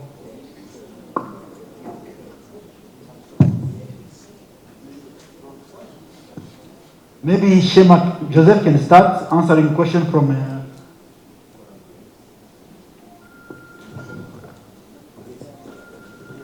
Murakoze cyane. Nubwo Professor Paul yavuze yuko hari ibibazo ngende kumva ubwo ari ibisubizo, kuko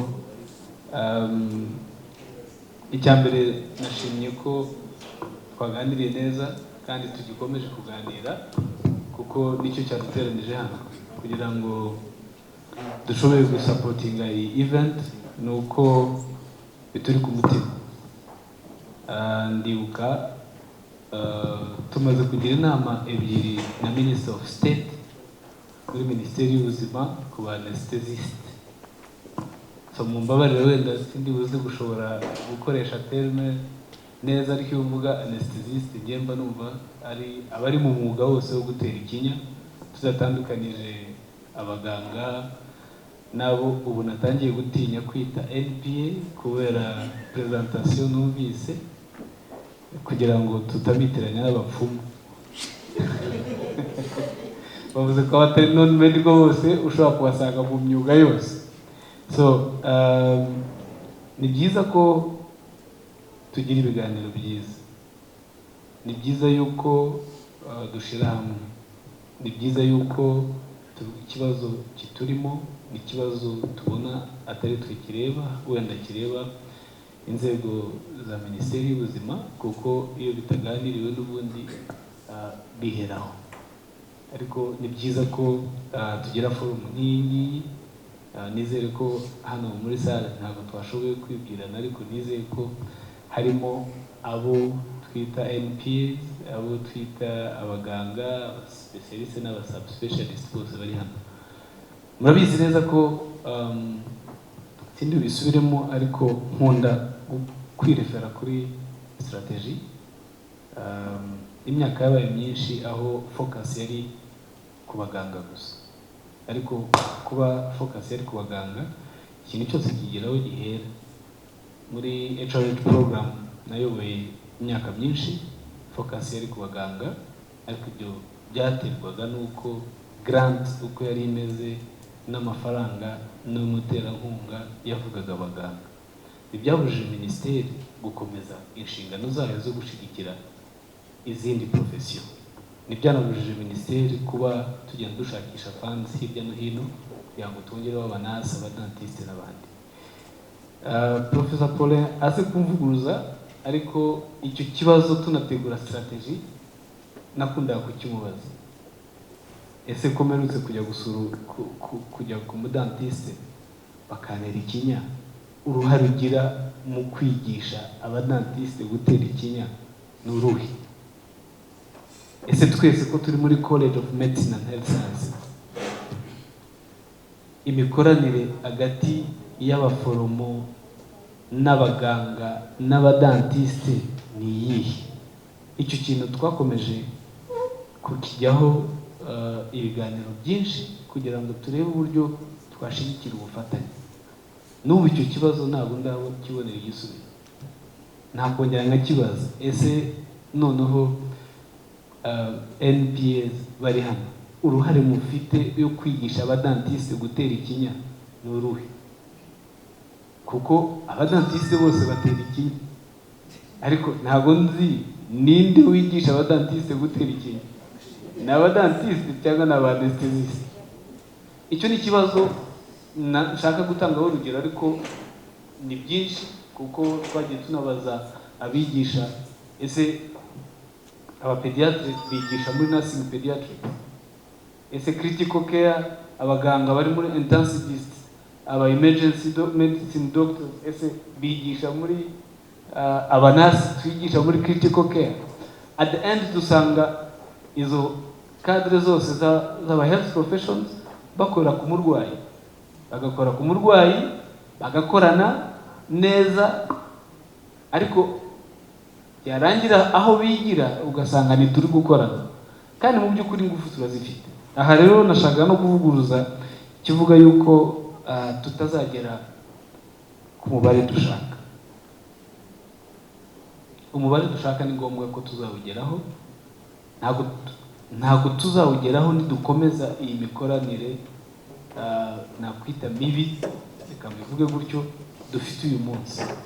Umuganga nadakorana n'ubunasi, nadakorana n'umutekinisien, at the end n'ubundi ntabwo tuzagera ku mubare. Supervision zikorerwa muri Kigali, zigakorerwa muri referral hospital, nizige Gakoma na Kirinda n'ahandi, n'ubundi nta muntu tuzabona ugeyo.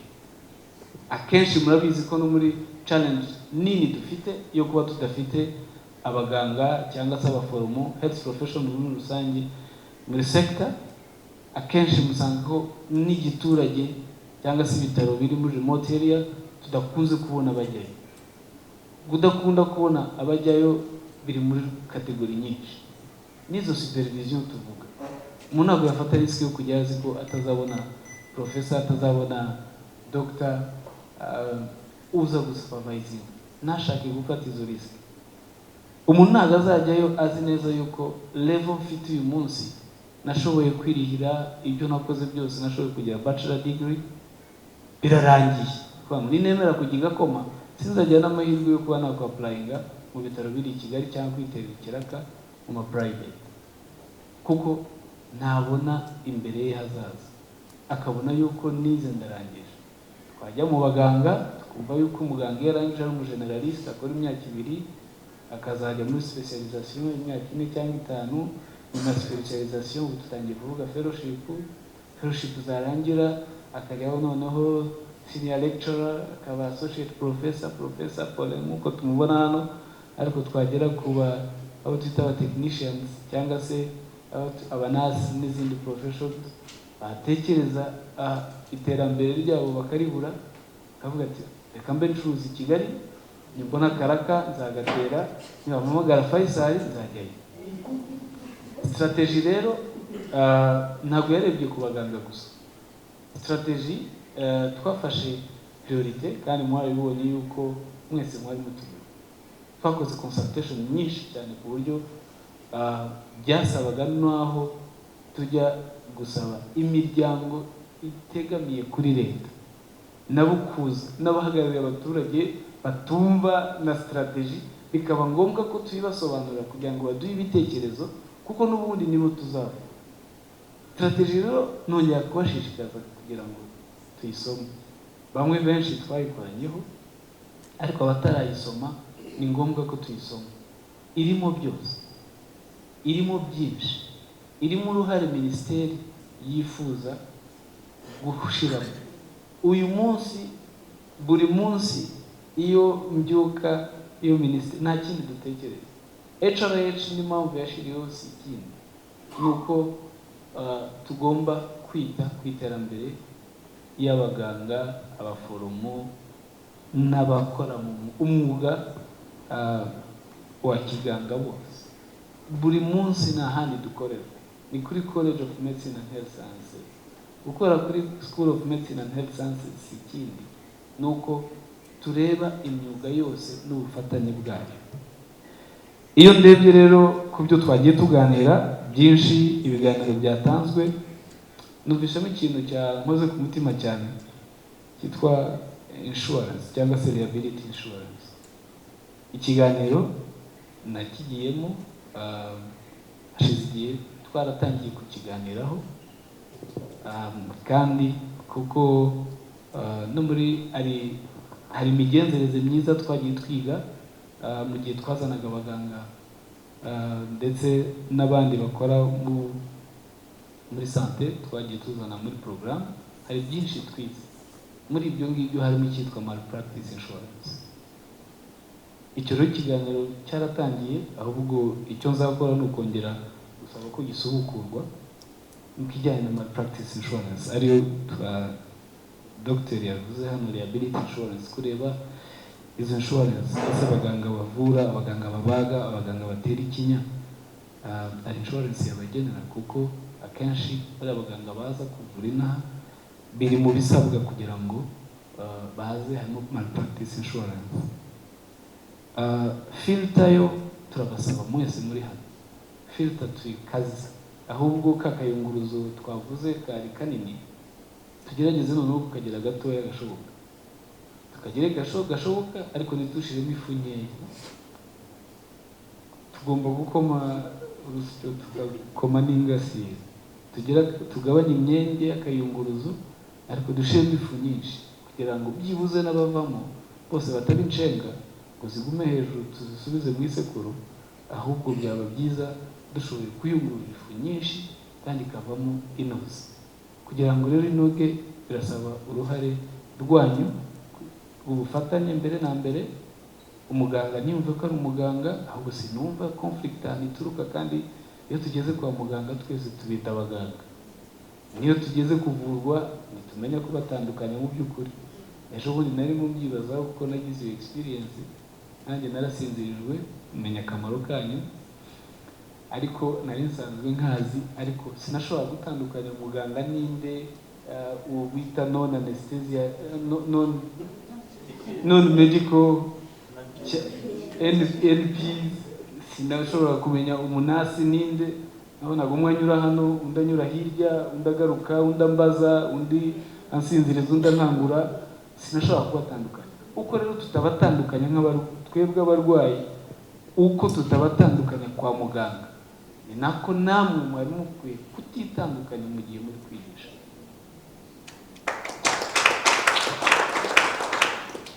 Turi gukora kuri byinshi, ubushobozi, kongera ubushobozi aho ni mu myigishirize.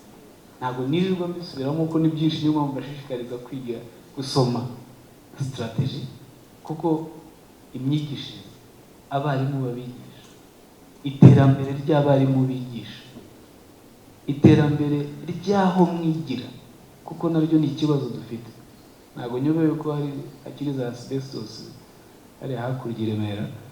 Ibyo byose ni ibintu muri strategy birimo kugira ngo to building infrastructure, to building equipment, shirimo za skills lab, aho mushobora gukora practice mbere yo kugera ku murwayi.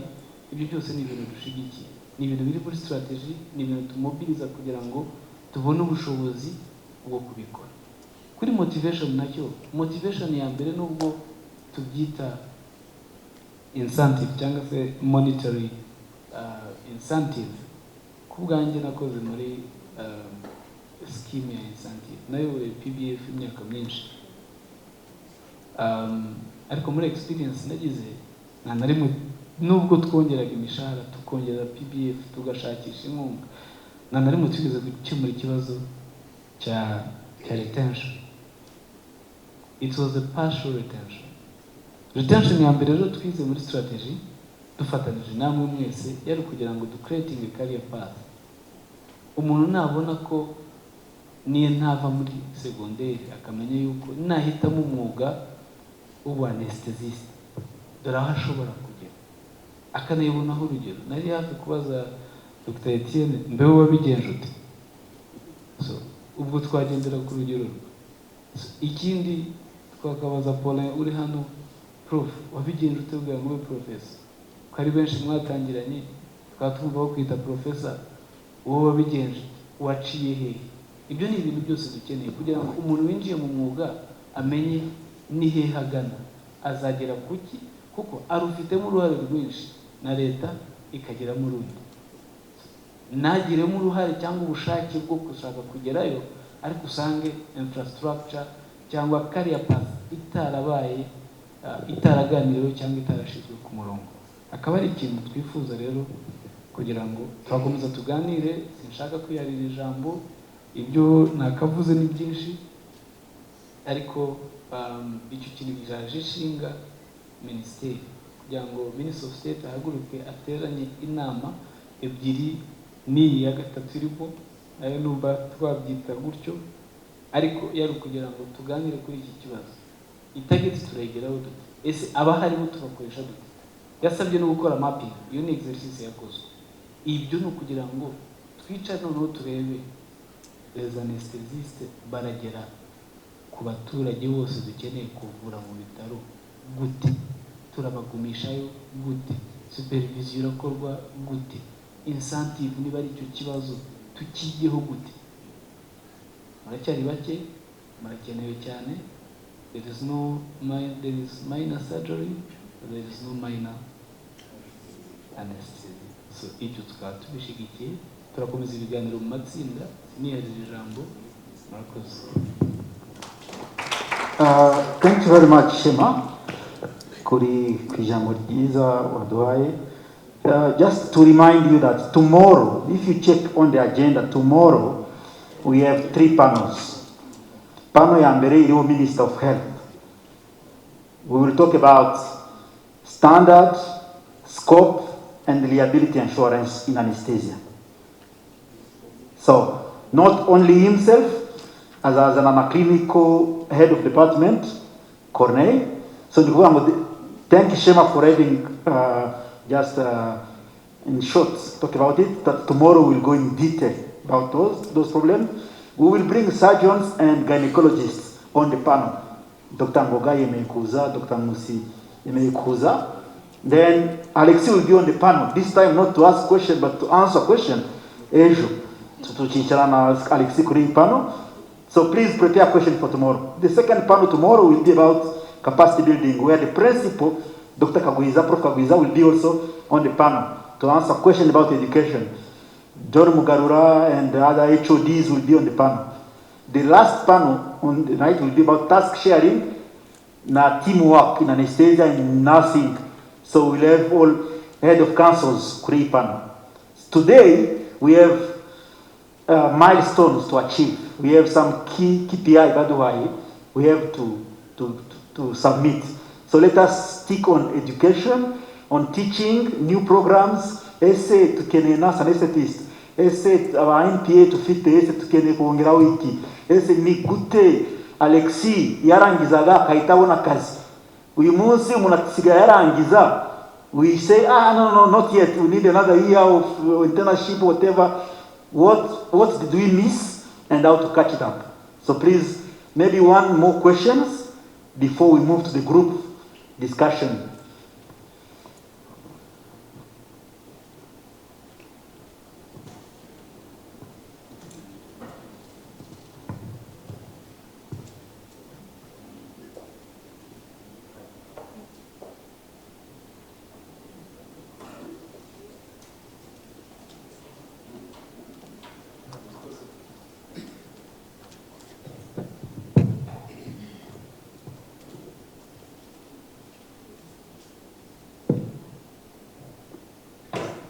Akoze nitwa Dr. Ricard Rudakemwa, ndi umuganga utera ikinya mu bitaro bya Ruhengeri.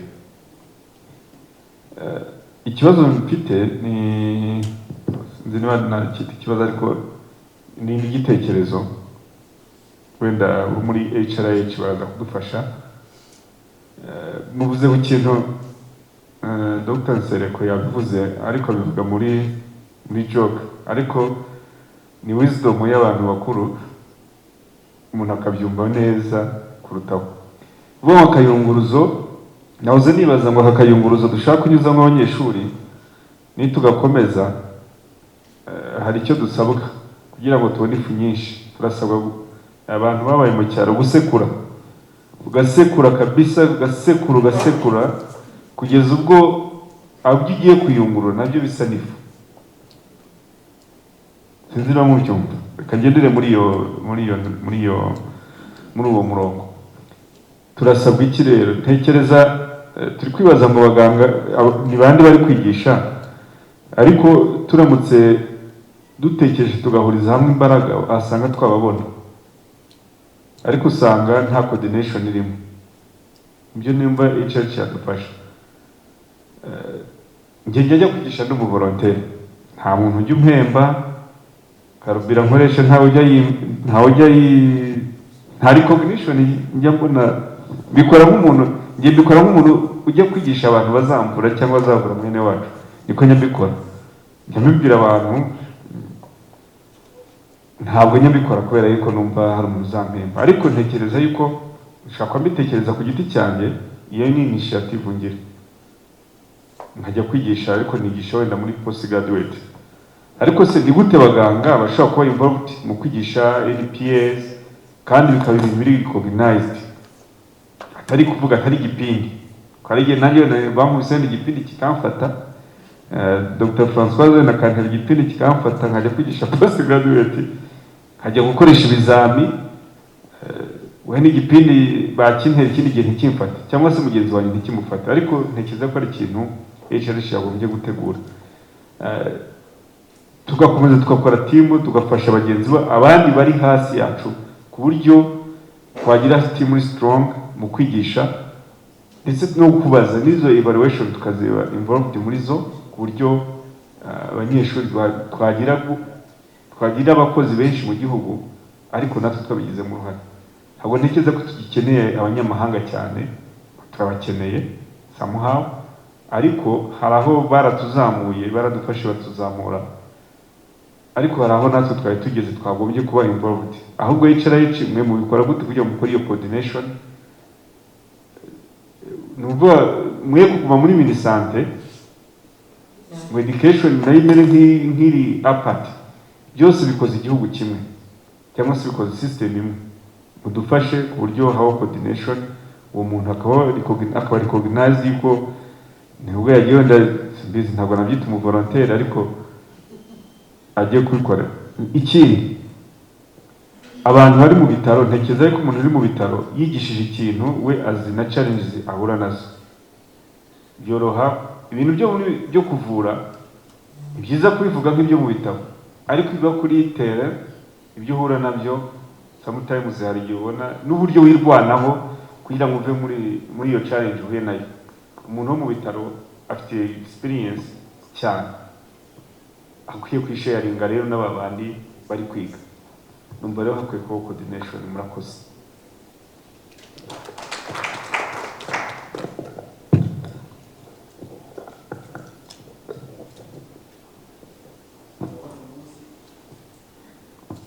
ndabona uyu munsi abantu bikundiye ishema rwose.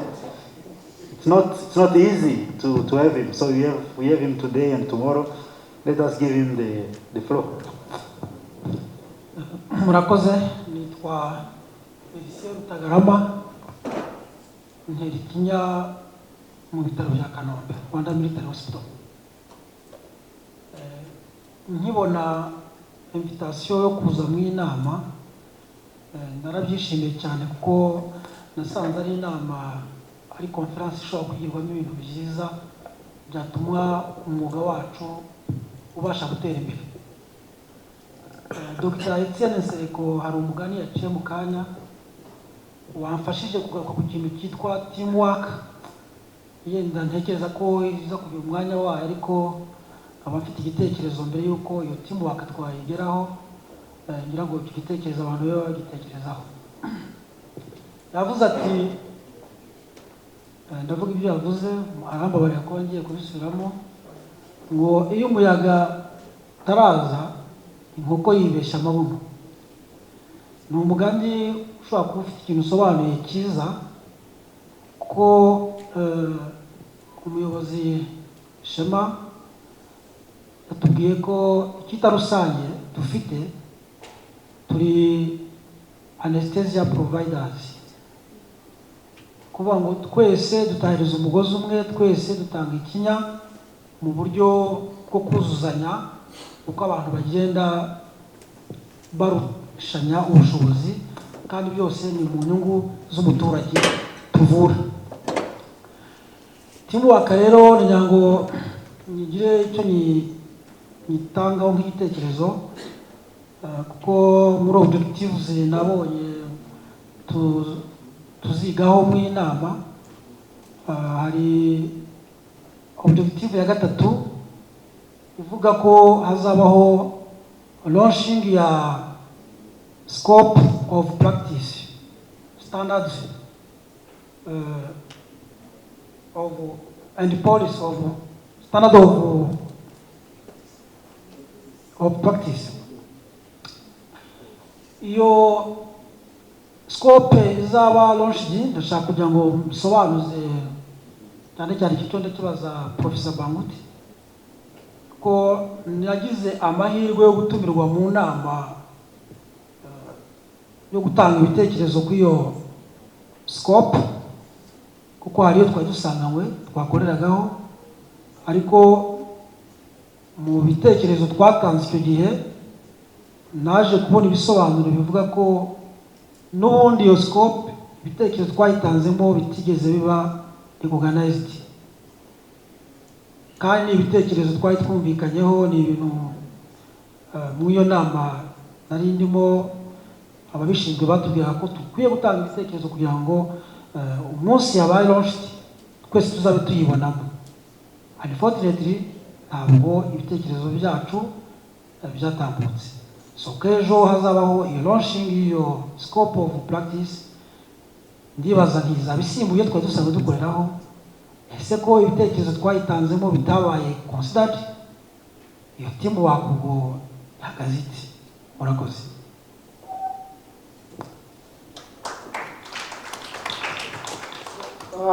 Grace agarara gatoya. Urumva c'est vrai ibibazo birahari byinshi kandi turacyafite umwanya, ari barira programme. Iyo tuyisha programme tutayikurikiza neza tukarangiza hano na resolution ifite yo gutanga, bazambaza amafaranga bishyuye hotel. So reka tubanze asubize ikibazo, dusubize tubanze mu magroupe tubone resolution, turagaruka mu bibazo.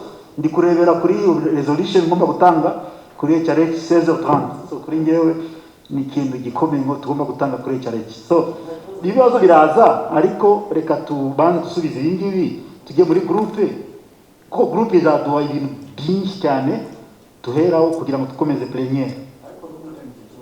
Ikibazo kirahari turagisubiza.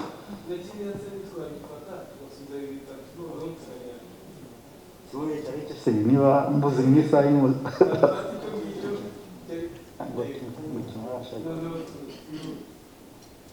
murakoze. Nitwa Uwingabire Madeleine, ndi umu-anesthésiste nkora ku bitaro byitiriwe Umwami Faisal. Ngewe ndashaka kubaza, si ikibazo as such, twakomeje dupirona kuri iriya karite ngo isohoka itari nziza, yafu yacu niki koko ni ikibazo twibaza. Sometime hari ubwo tujya twicara tukaganira na bagenzi bacu bavuga ngo product isohoka ejo tuzasinzirizwa nande, bizaba bimeze gute, nidusaza ni bande bazadusimbura. Sinzi niba twahora twavuga ngo ni niteke gusa tutareba n'ababigisha. Njya nibuka ko twebwe twiga, nimba hari ikintu wageraga mu wa gatatu udabasha ashobora kugutandukanya na wa muntu uri kuri tere ukora, byabaga matiyeri sofa ziracyari zimwe, ariko uburyo twakurikiranwaga. Kuri ubu ngubu abanyeshuri wenda niba sinzi nimba hari icyanditse muri kaminuza, nimba ari iki wenda baraza kutubwira na ba Etienne ahari, ntabwo abana bagira gikurikirana kuri tere, ntabwo gikurikirana. Mvuze ba supervisor twe twagendaga ba Etienne turi ku bitugu, reka mbyite gutyo ko natwe twabivugaga, ibyo ba Etienne ba Christine bakaba barahari, ariko nabo dusanzeho ku buryo usanga nk'ubu ngubu umwana aravuga ati ninjya kuri Faisal nzabonayo ya rigueur nyinshi ntiyifuze kuhaza. Nuje akavuga ati ugiye Faisal uzahurirayo na ya rigueur nyinshi. Nkeka ko n'abatanga iyo bagage bagakwiye kwirebaho ku kintu cyitwa clinical clinical yego umwana azasohoka azatsinda kuko najya gukora cancel ahanini ntabwo bazamujyana kuri hands on, azagenda bazwi ibyo afite mu mutwe. No muri departement no muri CMHS nabo bisubiremo barebe ese bihagaze bite ku bintu byo gukurikirana bari abanyeshuri kuri te, kuko ubu ni ikibazo gikomeye pe. Ubona superviseur aje mu gihe cyo kumwintroduiza akongera akagaruka wenda hagati akazagaruka kwevariwa. Yego ni inshingano zacu abari kuri tere natwe kuba traininga, ariko wa mwana azamenya ko agomba kuhagera kare, agomba gupresenta naze ndakajya muri za hopitali zo muri district hariya hirya, hamwe hatari buze kubona ya rigeri, hari buze kubona ama presentation ya wa muntu uri hariya muri district I'm very sorry kuko wenda bari Kigali tubona ama presentation menshi, turiga turivugurura mu bitekerezo no mu mikorere, ariko hariya azagumana na ya routine. Mwarimu we namusangayo frekama, icyo kintu nacyo bagitekerezeho, hari icyo azunguka. Murakoze cyane.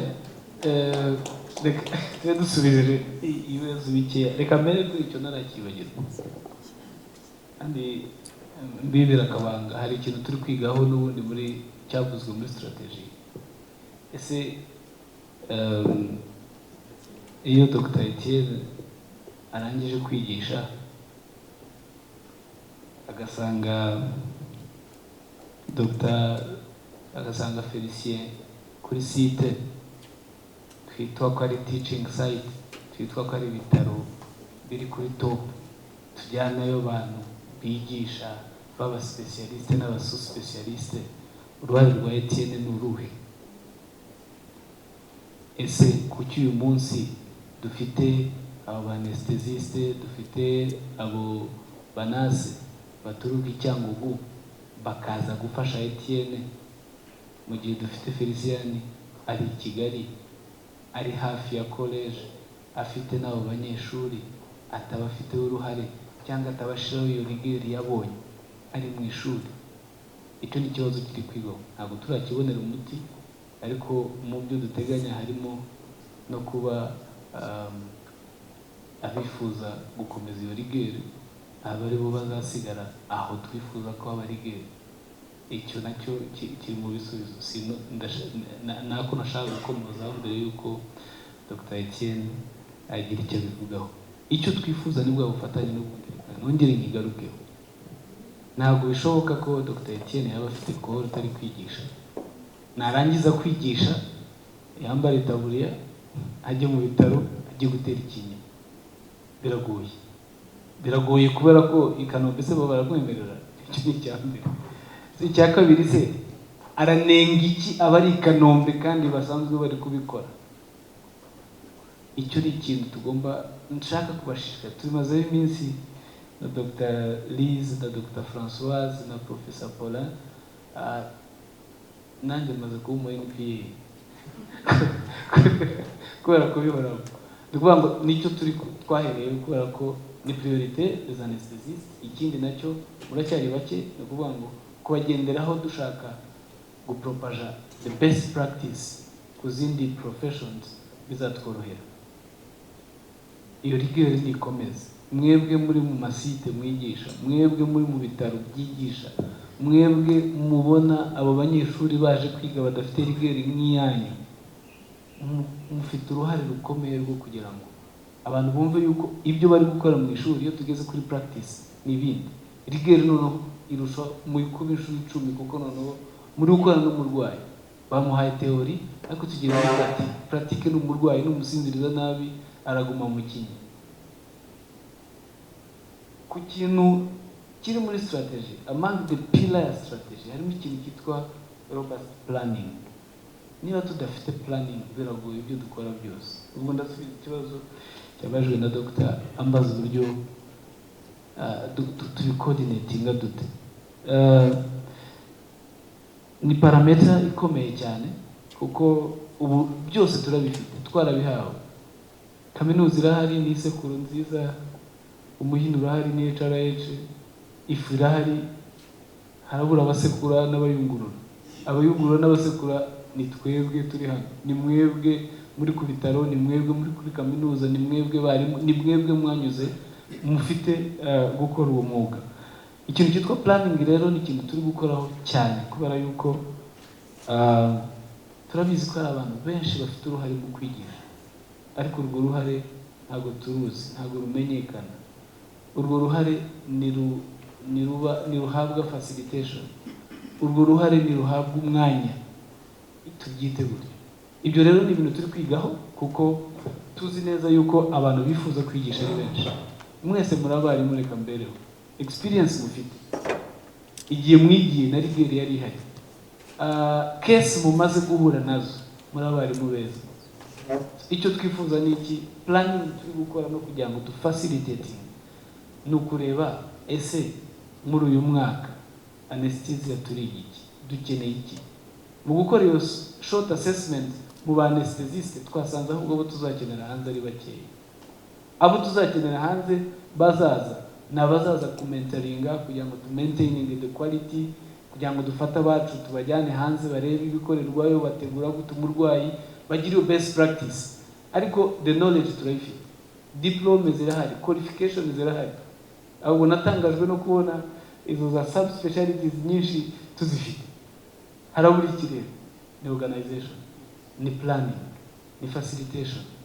Kuko umukoresha ni umwe, ni leta y'u Rwanda, ni guverinoma y'u Rwanda. So kuba doctor ashobora kuva mu Ruhengeri, directeur general w'ibitaro bya Ruhengeri akaba azi ko doctor ntabwo azaba hari icyumweru iki n'iki kugeza iki, Dr. Nsereko akaba azi ko azaba ari muri kaminuza y'u Rwanda ari kwigisha, Dr. Theobald akaba azi ko nyuma yo kwigisha icyumweru kimwe, icya kabiri azaherekeza abo banyeshuri agahura na Françoise, Dr. Françoise na Dr. Lise kuri CHUK, bagafatanya kubigisha icyo cyumweru cyose mbere yuko asubirayo. HRH ikaba izi ko Dr. yabonye imodoka, afite aho arara, afite facilitation zose zikenewe. Ibyo ni bizatuma uva mu Ruhengeri utavayo bujura nk'ucitse, wagera kuri CHUK cyangwa kuri kaminuza ukinjira wikandagira kuko utahawe karibu. Ibyo byose tukaba twabona. Ni nayo mpamvu HRH muri iki gihe iri gushishikarizwa no gukora ikintu cyitwa teaching plan. Ibyo kuko bizanadufasha kugira ngo tugire abaganga bavuye hanze, kugira ngo uzabone umuprofesa wamuhereje plan y'ukwezi biragoye. Ariko ubu ngubu turamutse tuzi umwaka utaha abo tuzakenera n'igihe tuzabakenera, tuzabona benshi cyane. Dufite database irimo abaganga, abanasi, all health professions bagiye badufasha muri program ya HRH barenga 600. Kubonamo abantu 10 cyangwa 20 bazaza ku buryo twabona buri umwe buri kwezi akaza akamentaringa mwebwe muhari kuri terrain ku buntu, biroroshye cyane. It's a matter of planning, it's a matter of giving facilitation. So, turi kubikoraho. Icyo mbifuzaho nuko twifuzaga no kuba twabipresenta ubu ngubu, ariko agenda irakaze. Tuzabona umwanya wo kubatumaho kugira ngo tubiganireho nka anesthesist mbere yuko tujya ku surgeons, internal medicine, dentists, nurses and other health professions. So natinze mu magambo rero, planning ni yacu, ni yanyu, muzagira mu ruhare rukomeye kandi dukomeze dufatanye twigishe abaganga b'ejo. Murakoze.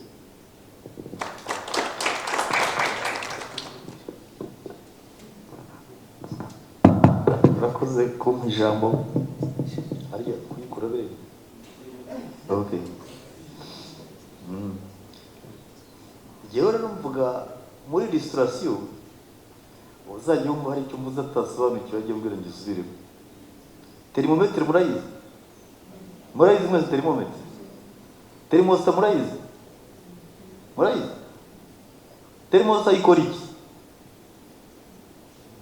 Thermostat iba hehe? Ikunze kuboneka mu mapasi. Thermometer ikora iki?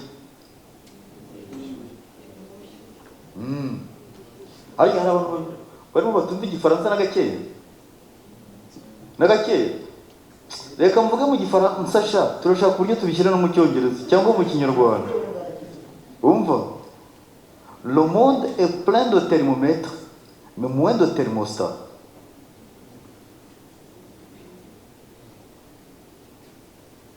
Le monde est plein de thermomètres et moins de thermostats.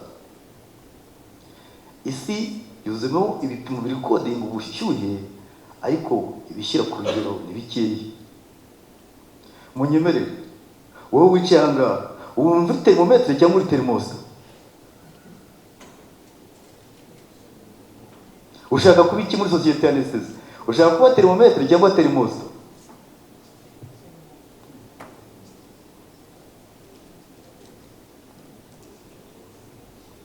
Wowe watumiwe mu nama uyu munsi namwe mwicaye hariya abantu bo muri minisiteri anabasigaye nyuma yawe, twese we are at the same time thermostat and thermometer.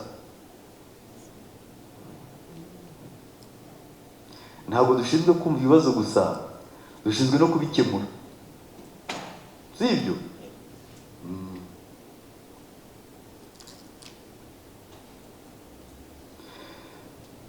Biroroshye kubaza ikibazo ariko ntibyoroshye kubona igisubizo, si byo? Mu bibazo rero byose mwabajije harimo aho dukeneye ibisubizo muri mwebwe. Soyez de thermostat. Ibibazo birahari. Hanyuma twebwe abicaye hariya, buriya nicaye hariya mu izina rya Thomas yabimereye uburenganzira, nicaye hariya mu izina rya Dini yarabinsabye. Ntabwo turi babandi bamena miruwari kubera ko batubwiye ko dufite imbonero. Turajyana tukicara tugakaraba tugasura imbere ya miruwari. Tuvuga mu bibazo tugiye kubikemura. Mu byo na presence hariya muri grand ligne nanze kuvuga ngo tuzakora ABCDE. Ndagira ngo bize kuva muri mwebwe.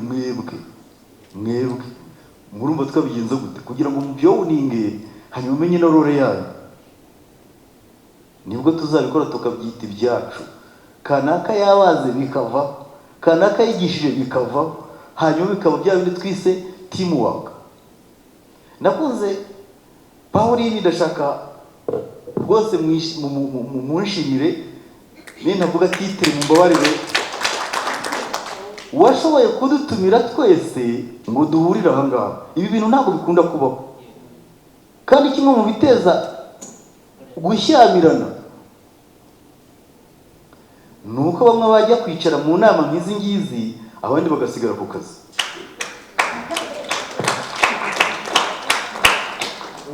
Ntibibe kuzimura. Mu kanya turi kumwe na Dr. Patrick PS. Okay. Aramubwiye ngo ko nasabye abantu bakora muri district reka muri rya jambo n'ubundi arikunda ngo abaye ni PS. Abari PS I don't know. Ngo ko nasabye ngo umubare yamubwira ngo ya abafite akazi kenshi. Ubwo numva ntabwo mvuze ngo ibyo yavuze si ukuri, ni ukuri. Ariko se nta muntu basigariye ku kazi bakabura imbere akaza muri iyi nama? Reka nongere mvuge igifaransa. Muzi impamvu muri parliament bavuga ko abahagarariye abagore, abahagarariye bakajya muri parliament ko bahagararira? Namwe nimumbwiye umuhinzi arimo avugira inyungu z'umworozi kandi ibintu ahinga ari byo by'amatungo y'umworozi.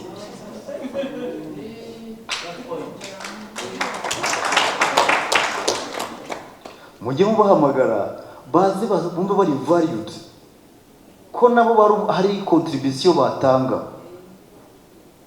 Ntabwo kwa muganga ntabwo indwara zose zigomba ibinini. Hari ba muganga bita ngo ni ba muganga b'urugamba bakajya natanaze yo kumva ko bari vex. Tekada urugambo rurakiza. Kuba yicaye aha ngaha mukaba mwamutumiye akabona ari valued, yo ni motivation factor izatuma ati njye ngo mu kinyasha umva. Uzi ko banaduhamagara bakatubaza icyo dutekereza. Izi nama rero zibahuza ni ngombwa cyane, bimotiva abantu, bikapromotinga retention. muri minisiteri barampamagaye, naho jya utinya umuntu ujya mu nama wowe utajyamo.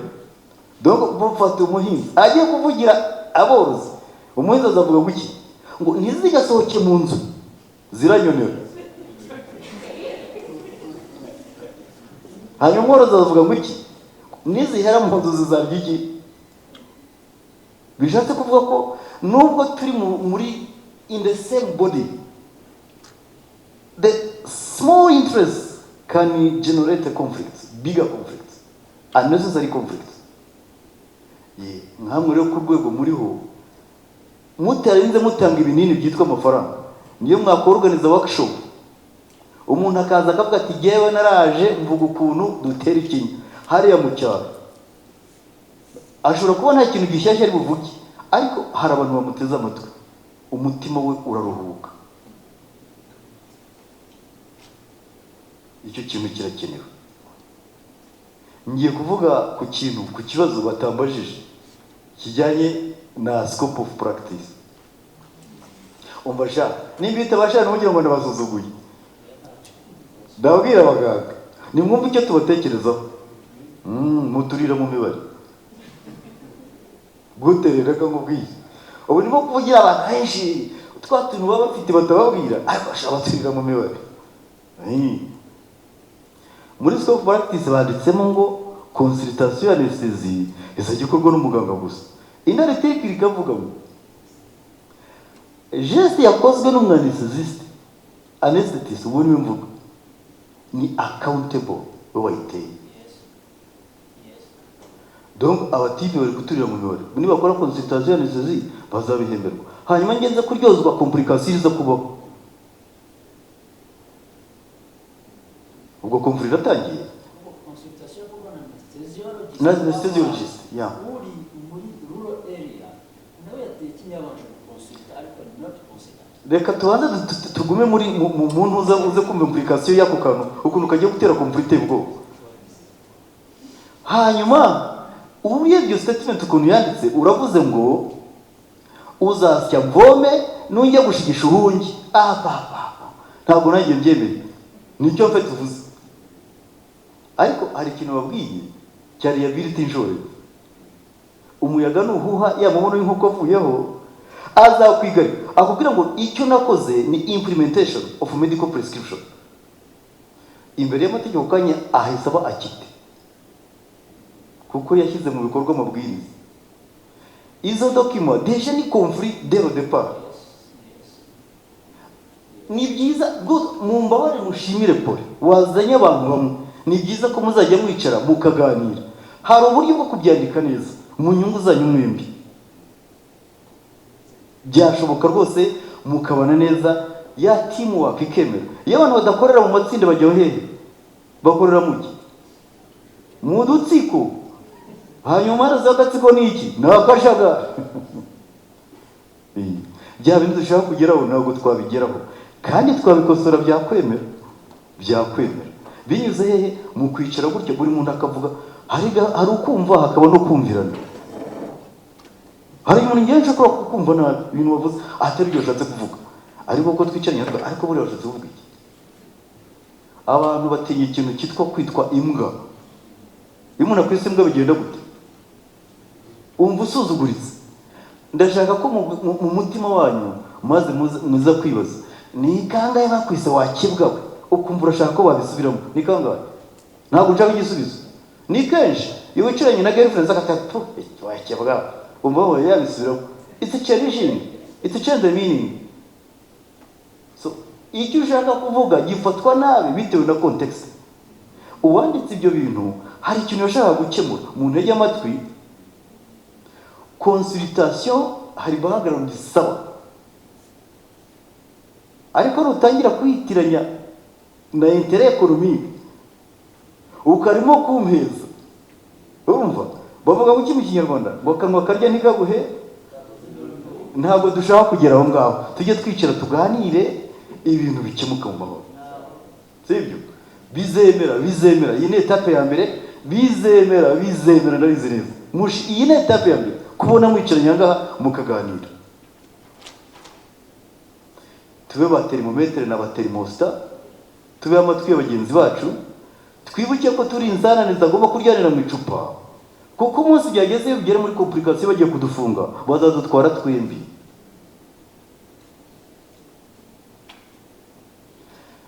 Iki kibazo ntabwo ari igihe cyari cyabajijwe. Ibijyanye na education aricyo cyane ngira ngo sorezeho, nibyo education ikeneye kugira kurebwamo. Ibyo twarebyemo twabishyize hariya, ariko byinshi turaza kubibakuramo. Identity urashaka kwitwa nde? Iryo zina ni rigomba ikihe kiguzi kugira ngo kwite gutyo bakwigisha iki? Hagira ngo bakwigishe gutyo bazabwirwa n'iki ko bujuje ibisabwa? Ni ka kabindiro twavugaga, ubwo ni sequential, turagenda buhoro buhoro hanyuma tuze kugira ngo tuvuge ngo juje ibisabwa, agenda ujye kuri terrain. Ninde wo kwapuruviye binyuze mu zihe nzira? Sibyo? Nta muntu ndimo gushishikariza kunywa inzoga, ariko nagira ngo mumubwire, ushatse kumenya ubwiza bw'inzoga wajya kuburebera hehe? Ushatse kumenya ko uruganda rw'inzoga ziryoshye wajya hehe? Wajya ku ruganda cyangwa mu kabari hahandi muba bayikonsoma hasi, sibyo? Ntabwo ari twebwe, mwebwe you are the mirror for us. Nuza kumbaza niba twigisha neza, ntabwo uzaza muri kaminuza. Our mirror is in the society, in the hospital. Niyo mpamvu ibyo muvuga tubifata avec attention.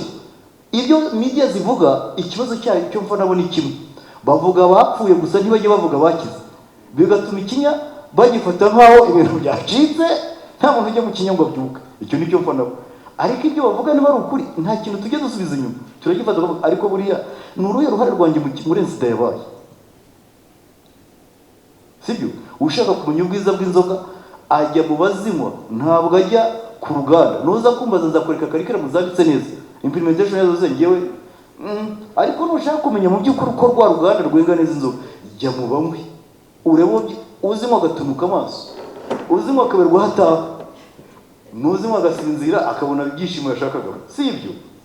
Bavandimwe rero, ni mureke tube miruwari kuri buri wese. Tujye gutestingira inzoga zacu muri rubanda. Ibyo muvuga tubyakira na yombi, tukajya kubidijera, hanyuma tukabahamagara ngo twakora iki ngo tubigire byiza kurusha. Ngaho nsozereje, ibisigaye n'ibya Professor Bangutipora. Murakoze.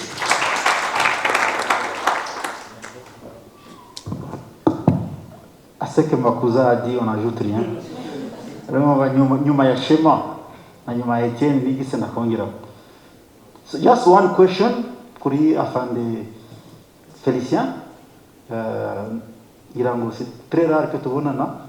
Numvaga Etienne akuvuga avant-hier ko tugomba gutumira Félicien. Ko nashakaga nepo ndamukunda cyane. Ari strict. None gibamwe ngo yagiye muri bisavuga nepo adahari se inama se yagenda gute? Nange no hari umuntu utazi Félicien.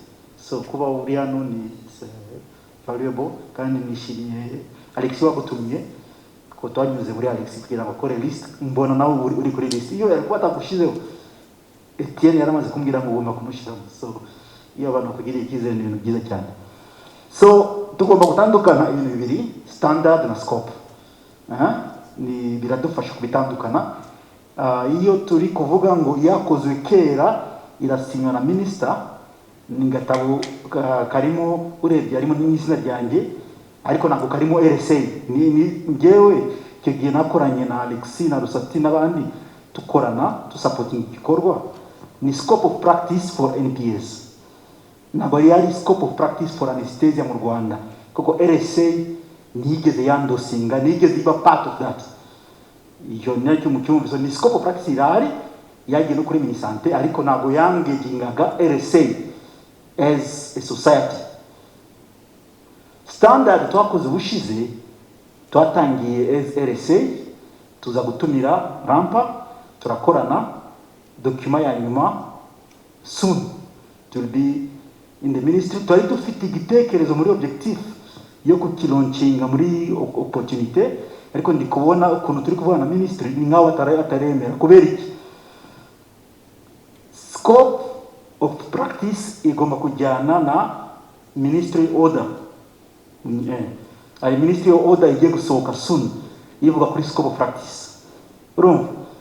Donc bavuze yuko bagomba gusubiramo izo scope zose zakozwe mbere, kuko mu kiganga deja usanga bavuga ngo azabamo privilege and ni amagambo abiri Abongereza bari kuturisha muri iyi minsi, and credential n'amagambo akomeye mu Cyongereza privilege and credential. Ariko barasanga uzajya utanga credential na privilege ku muntu deja scope ye ntabwo iri defini. Umujipi akora iki mu Rwanda? C'est pas écrit. So uzamuha privilege sangapi iyo agiye au-delà ya scope yiwe? So ugomba kubanza kwandika scope yiwe, hanyuma uzamwongerera privilege nazamuka hejuru ya scope. Aho niyo ministre yavuze ngo deja nuko atari ikintu gito scope cyanditswe neza ku makanso yose. Reka tusubiremo iyo exercice. Tous les associations et les councils vont écrire scope of practice yemewe ku makanso, ibe signé na ministre en général ikyose scope imwe. Then whoever will be going beyond his scope will be privileged to accept it to do beyond. So niyo mpamvu ejo tushobora kutakora ikintu kitwa launching ya scope of practice, kuko azabamo scope of practice for NPS na scope of practice for anesthesiologist. Ko ntabwo biga bimwe, ntabwo ari bakada bamwe. Umwe ni umuganga, kwanza yemewe nk'umuganga afite license kiganga akimyakine gukora yerenze kiganga. Undi asaba wanga nurse cyangwa arari no nurse n'akiga yindi myaka 2 cyangwa 3 gukora mu Kinya, ariko harimo portion y'ikinya yiga itari kimwe n'uwundi wize na ibindi. So urumva tugomba kubidefinisa neza. So standard ni ya bintu twanditse. Standard ni kufasha umuga wacu kuntu twakora mu gihugu hose, buri wese abe protected aho ari. Batakwandikira kora cardiac anesthesia kandi uri mu Ruhengeri utafite ibikoresho bya cardiac anesthesia. Batakwandikira gukora thoracic anesthesia uri mu Gisenyi. So bagomba kwandika standard y'ikinya bitewe ni bikoresho ukoresha n'ubumenyi ufite. So ni standard, kandi ntabwo yari sujet y'uyu munsi, ni sujet y'ejo. Tomorrow we can talk a little bit more about it kuri jam. Kandi we need more meetings uko yabivuze, aho tuzajya tuvugana neza. So illustration yiwe nayikunze.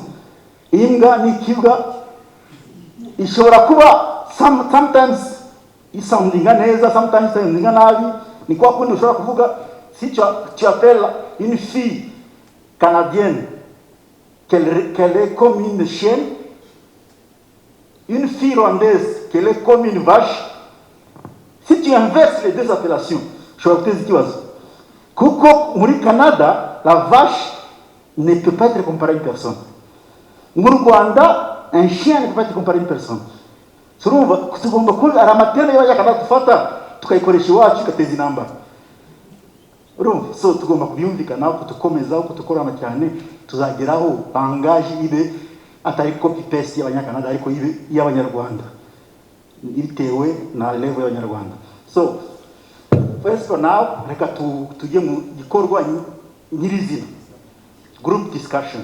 Koni au niyo tuzakuramo consensus for today activity mbere yo gukomeza. Izo group discussion tujye gukora igihe turaba turi gusohoka, turi gutegura, abantu bashobora gufata ka quick coffee kanyuma kasigaye ka quick, hanyuma tukagaruka bamaze gutupangira intebe. Murebye neza ari group eshatu. Group ya mbere group ya mbere iravuga kuri gap in current education, na gari gap gusa na how to address them for physician anesthetists. Muhindura ya mushireho physician gusa, mukoreho NPS. Group ya mbere izaba address cyane for physician, niko twabyumvikanye ejo na HOD Thomas mu nama. The mostly physician group ya mbere bavuze politiquement ni pole wileadinga, ariko kubera yuko umuyobozi wanjye ari hano ni Liz, niwe muyobozi wanjye muri kaminuza. So turakorana muri ya group. So turi kumwe muri ya group. Liz muramuzi? ni icyakukuza president umuyobozi wawe. So Liz unaweza kushobora kuhagarara aguruka bakore. So she's my boss in the university, the head of department wa anesthesia and critical care na emergency medicine muri school of medicine. So turi kumwe ya group for sure. Françoise arimo muri ya group kuko program ni yawe, physician anesthetist, even though we can talk even for fellowship about. So ntabwo tuvuga ngo ni abaganga gusa iyo group, we can also deja Henriette ari kumwe natwe turajyana muri ya group n'abandi bose bashobora kujyana muri ya group tuganire. Group ya kabiri, how can we address current gaps and challenges through education and policy making muri NPS led by HRH. Iyi group is very sensitive kuko niyo igiye kudufasha gufata the next step tugiye gufata muri NPA training. Izaba led, twanditse ngo izaba led na HRH politiquement parlant, ariko ni HOD Thomas niwe responsable numéro 1. Turumane ba ukidiri wa nani, ariko politiquement, en fait les politiciens comme l'avait dit un policier dit, quand ça réussit ils disent c'est moi, quand ça échoue ils disent non c'est HOD qui a fait ça. Donc so ni HOD Thomas na twavuze ngo na Christine nawe agomba kuba arimo, sibyo Christine? Turi kumwe muri ya group ngira ngo na Alice. So n'abandi bose twa joining tuganire cyane kuri next step ya NPA training. Is it nurse anesthetist? Do we keep the same to reinforcing it? So this group need all those people interested in the next step for NPA training. Group ya gatatu, very hot group, ni how can if masters in nursing, ni kuvuga ngo nitwemeranya yuko group 2 iraganira kuri masters of nursing as next step.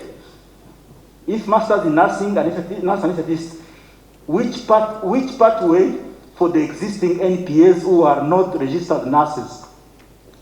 Iyo niyo group is our late na Etienne. For sure, Alexis na Andy harajya muri iyi group. Na Felicien. So, murajya kurepresenta Rampa muri iyi group. Tugira ngo iyo turi kuganisha kuri nurse anesthetist masters, namwe qu'est-ce que vous pensez ya future yanyu for the next step mu Rwanda? So Etienne uri leading, turaganira nabo ari kuganira kugira ngo consensus zifata muri zo group nizo tuzagarura kwa HRH. Patrick AES yaje mu gitondo aratubwira ngo izo resolution mbere nuko zijyana kwa principle ndashaka kumenya irimo. So ni ibintu bitegereje cyane na Minister of Health na college kugira ngo turebe what will be next. So reka bashira amatable hamwe for the groups. Maybe we need few tables like 2-3 aside tuganire, then after we come for consensus, then lunch. Okay, thanks very much for the past session and let us prepare for the next session.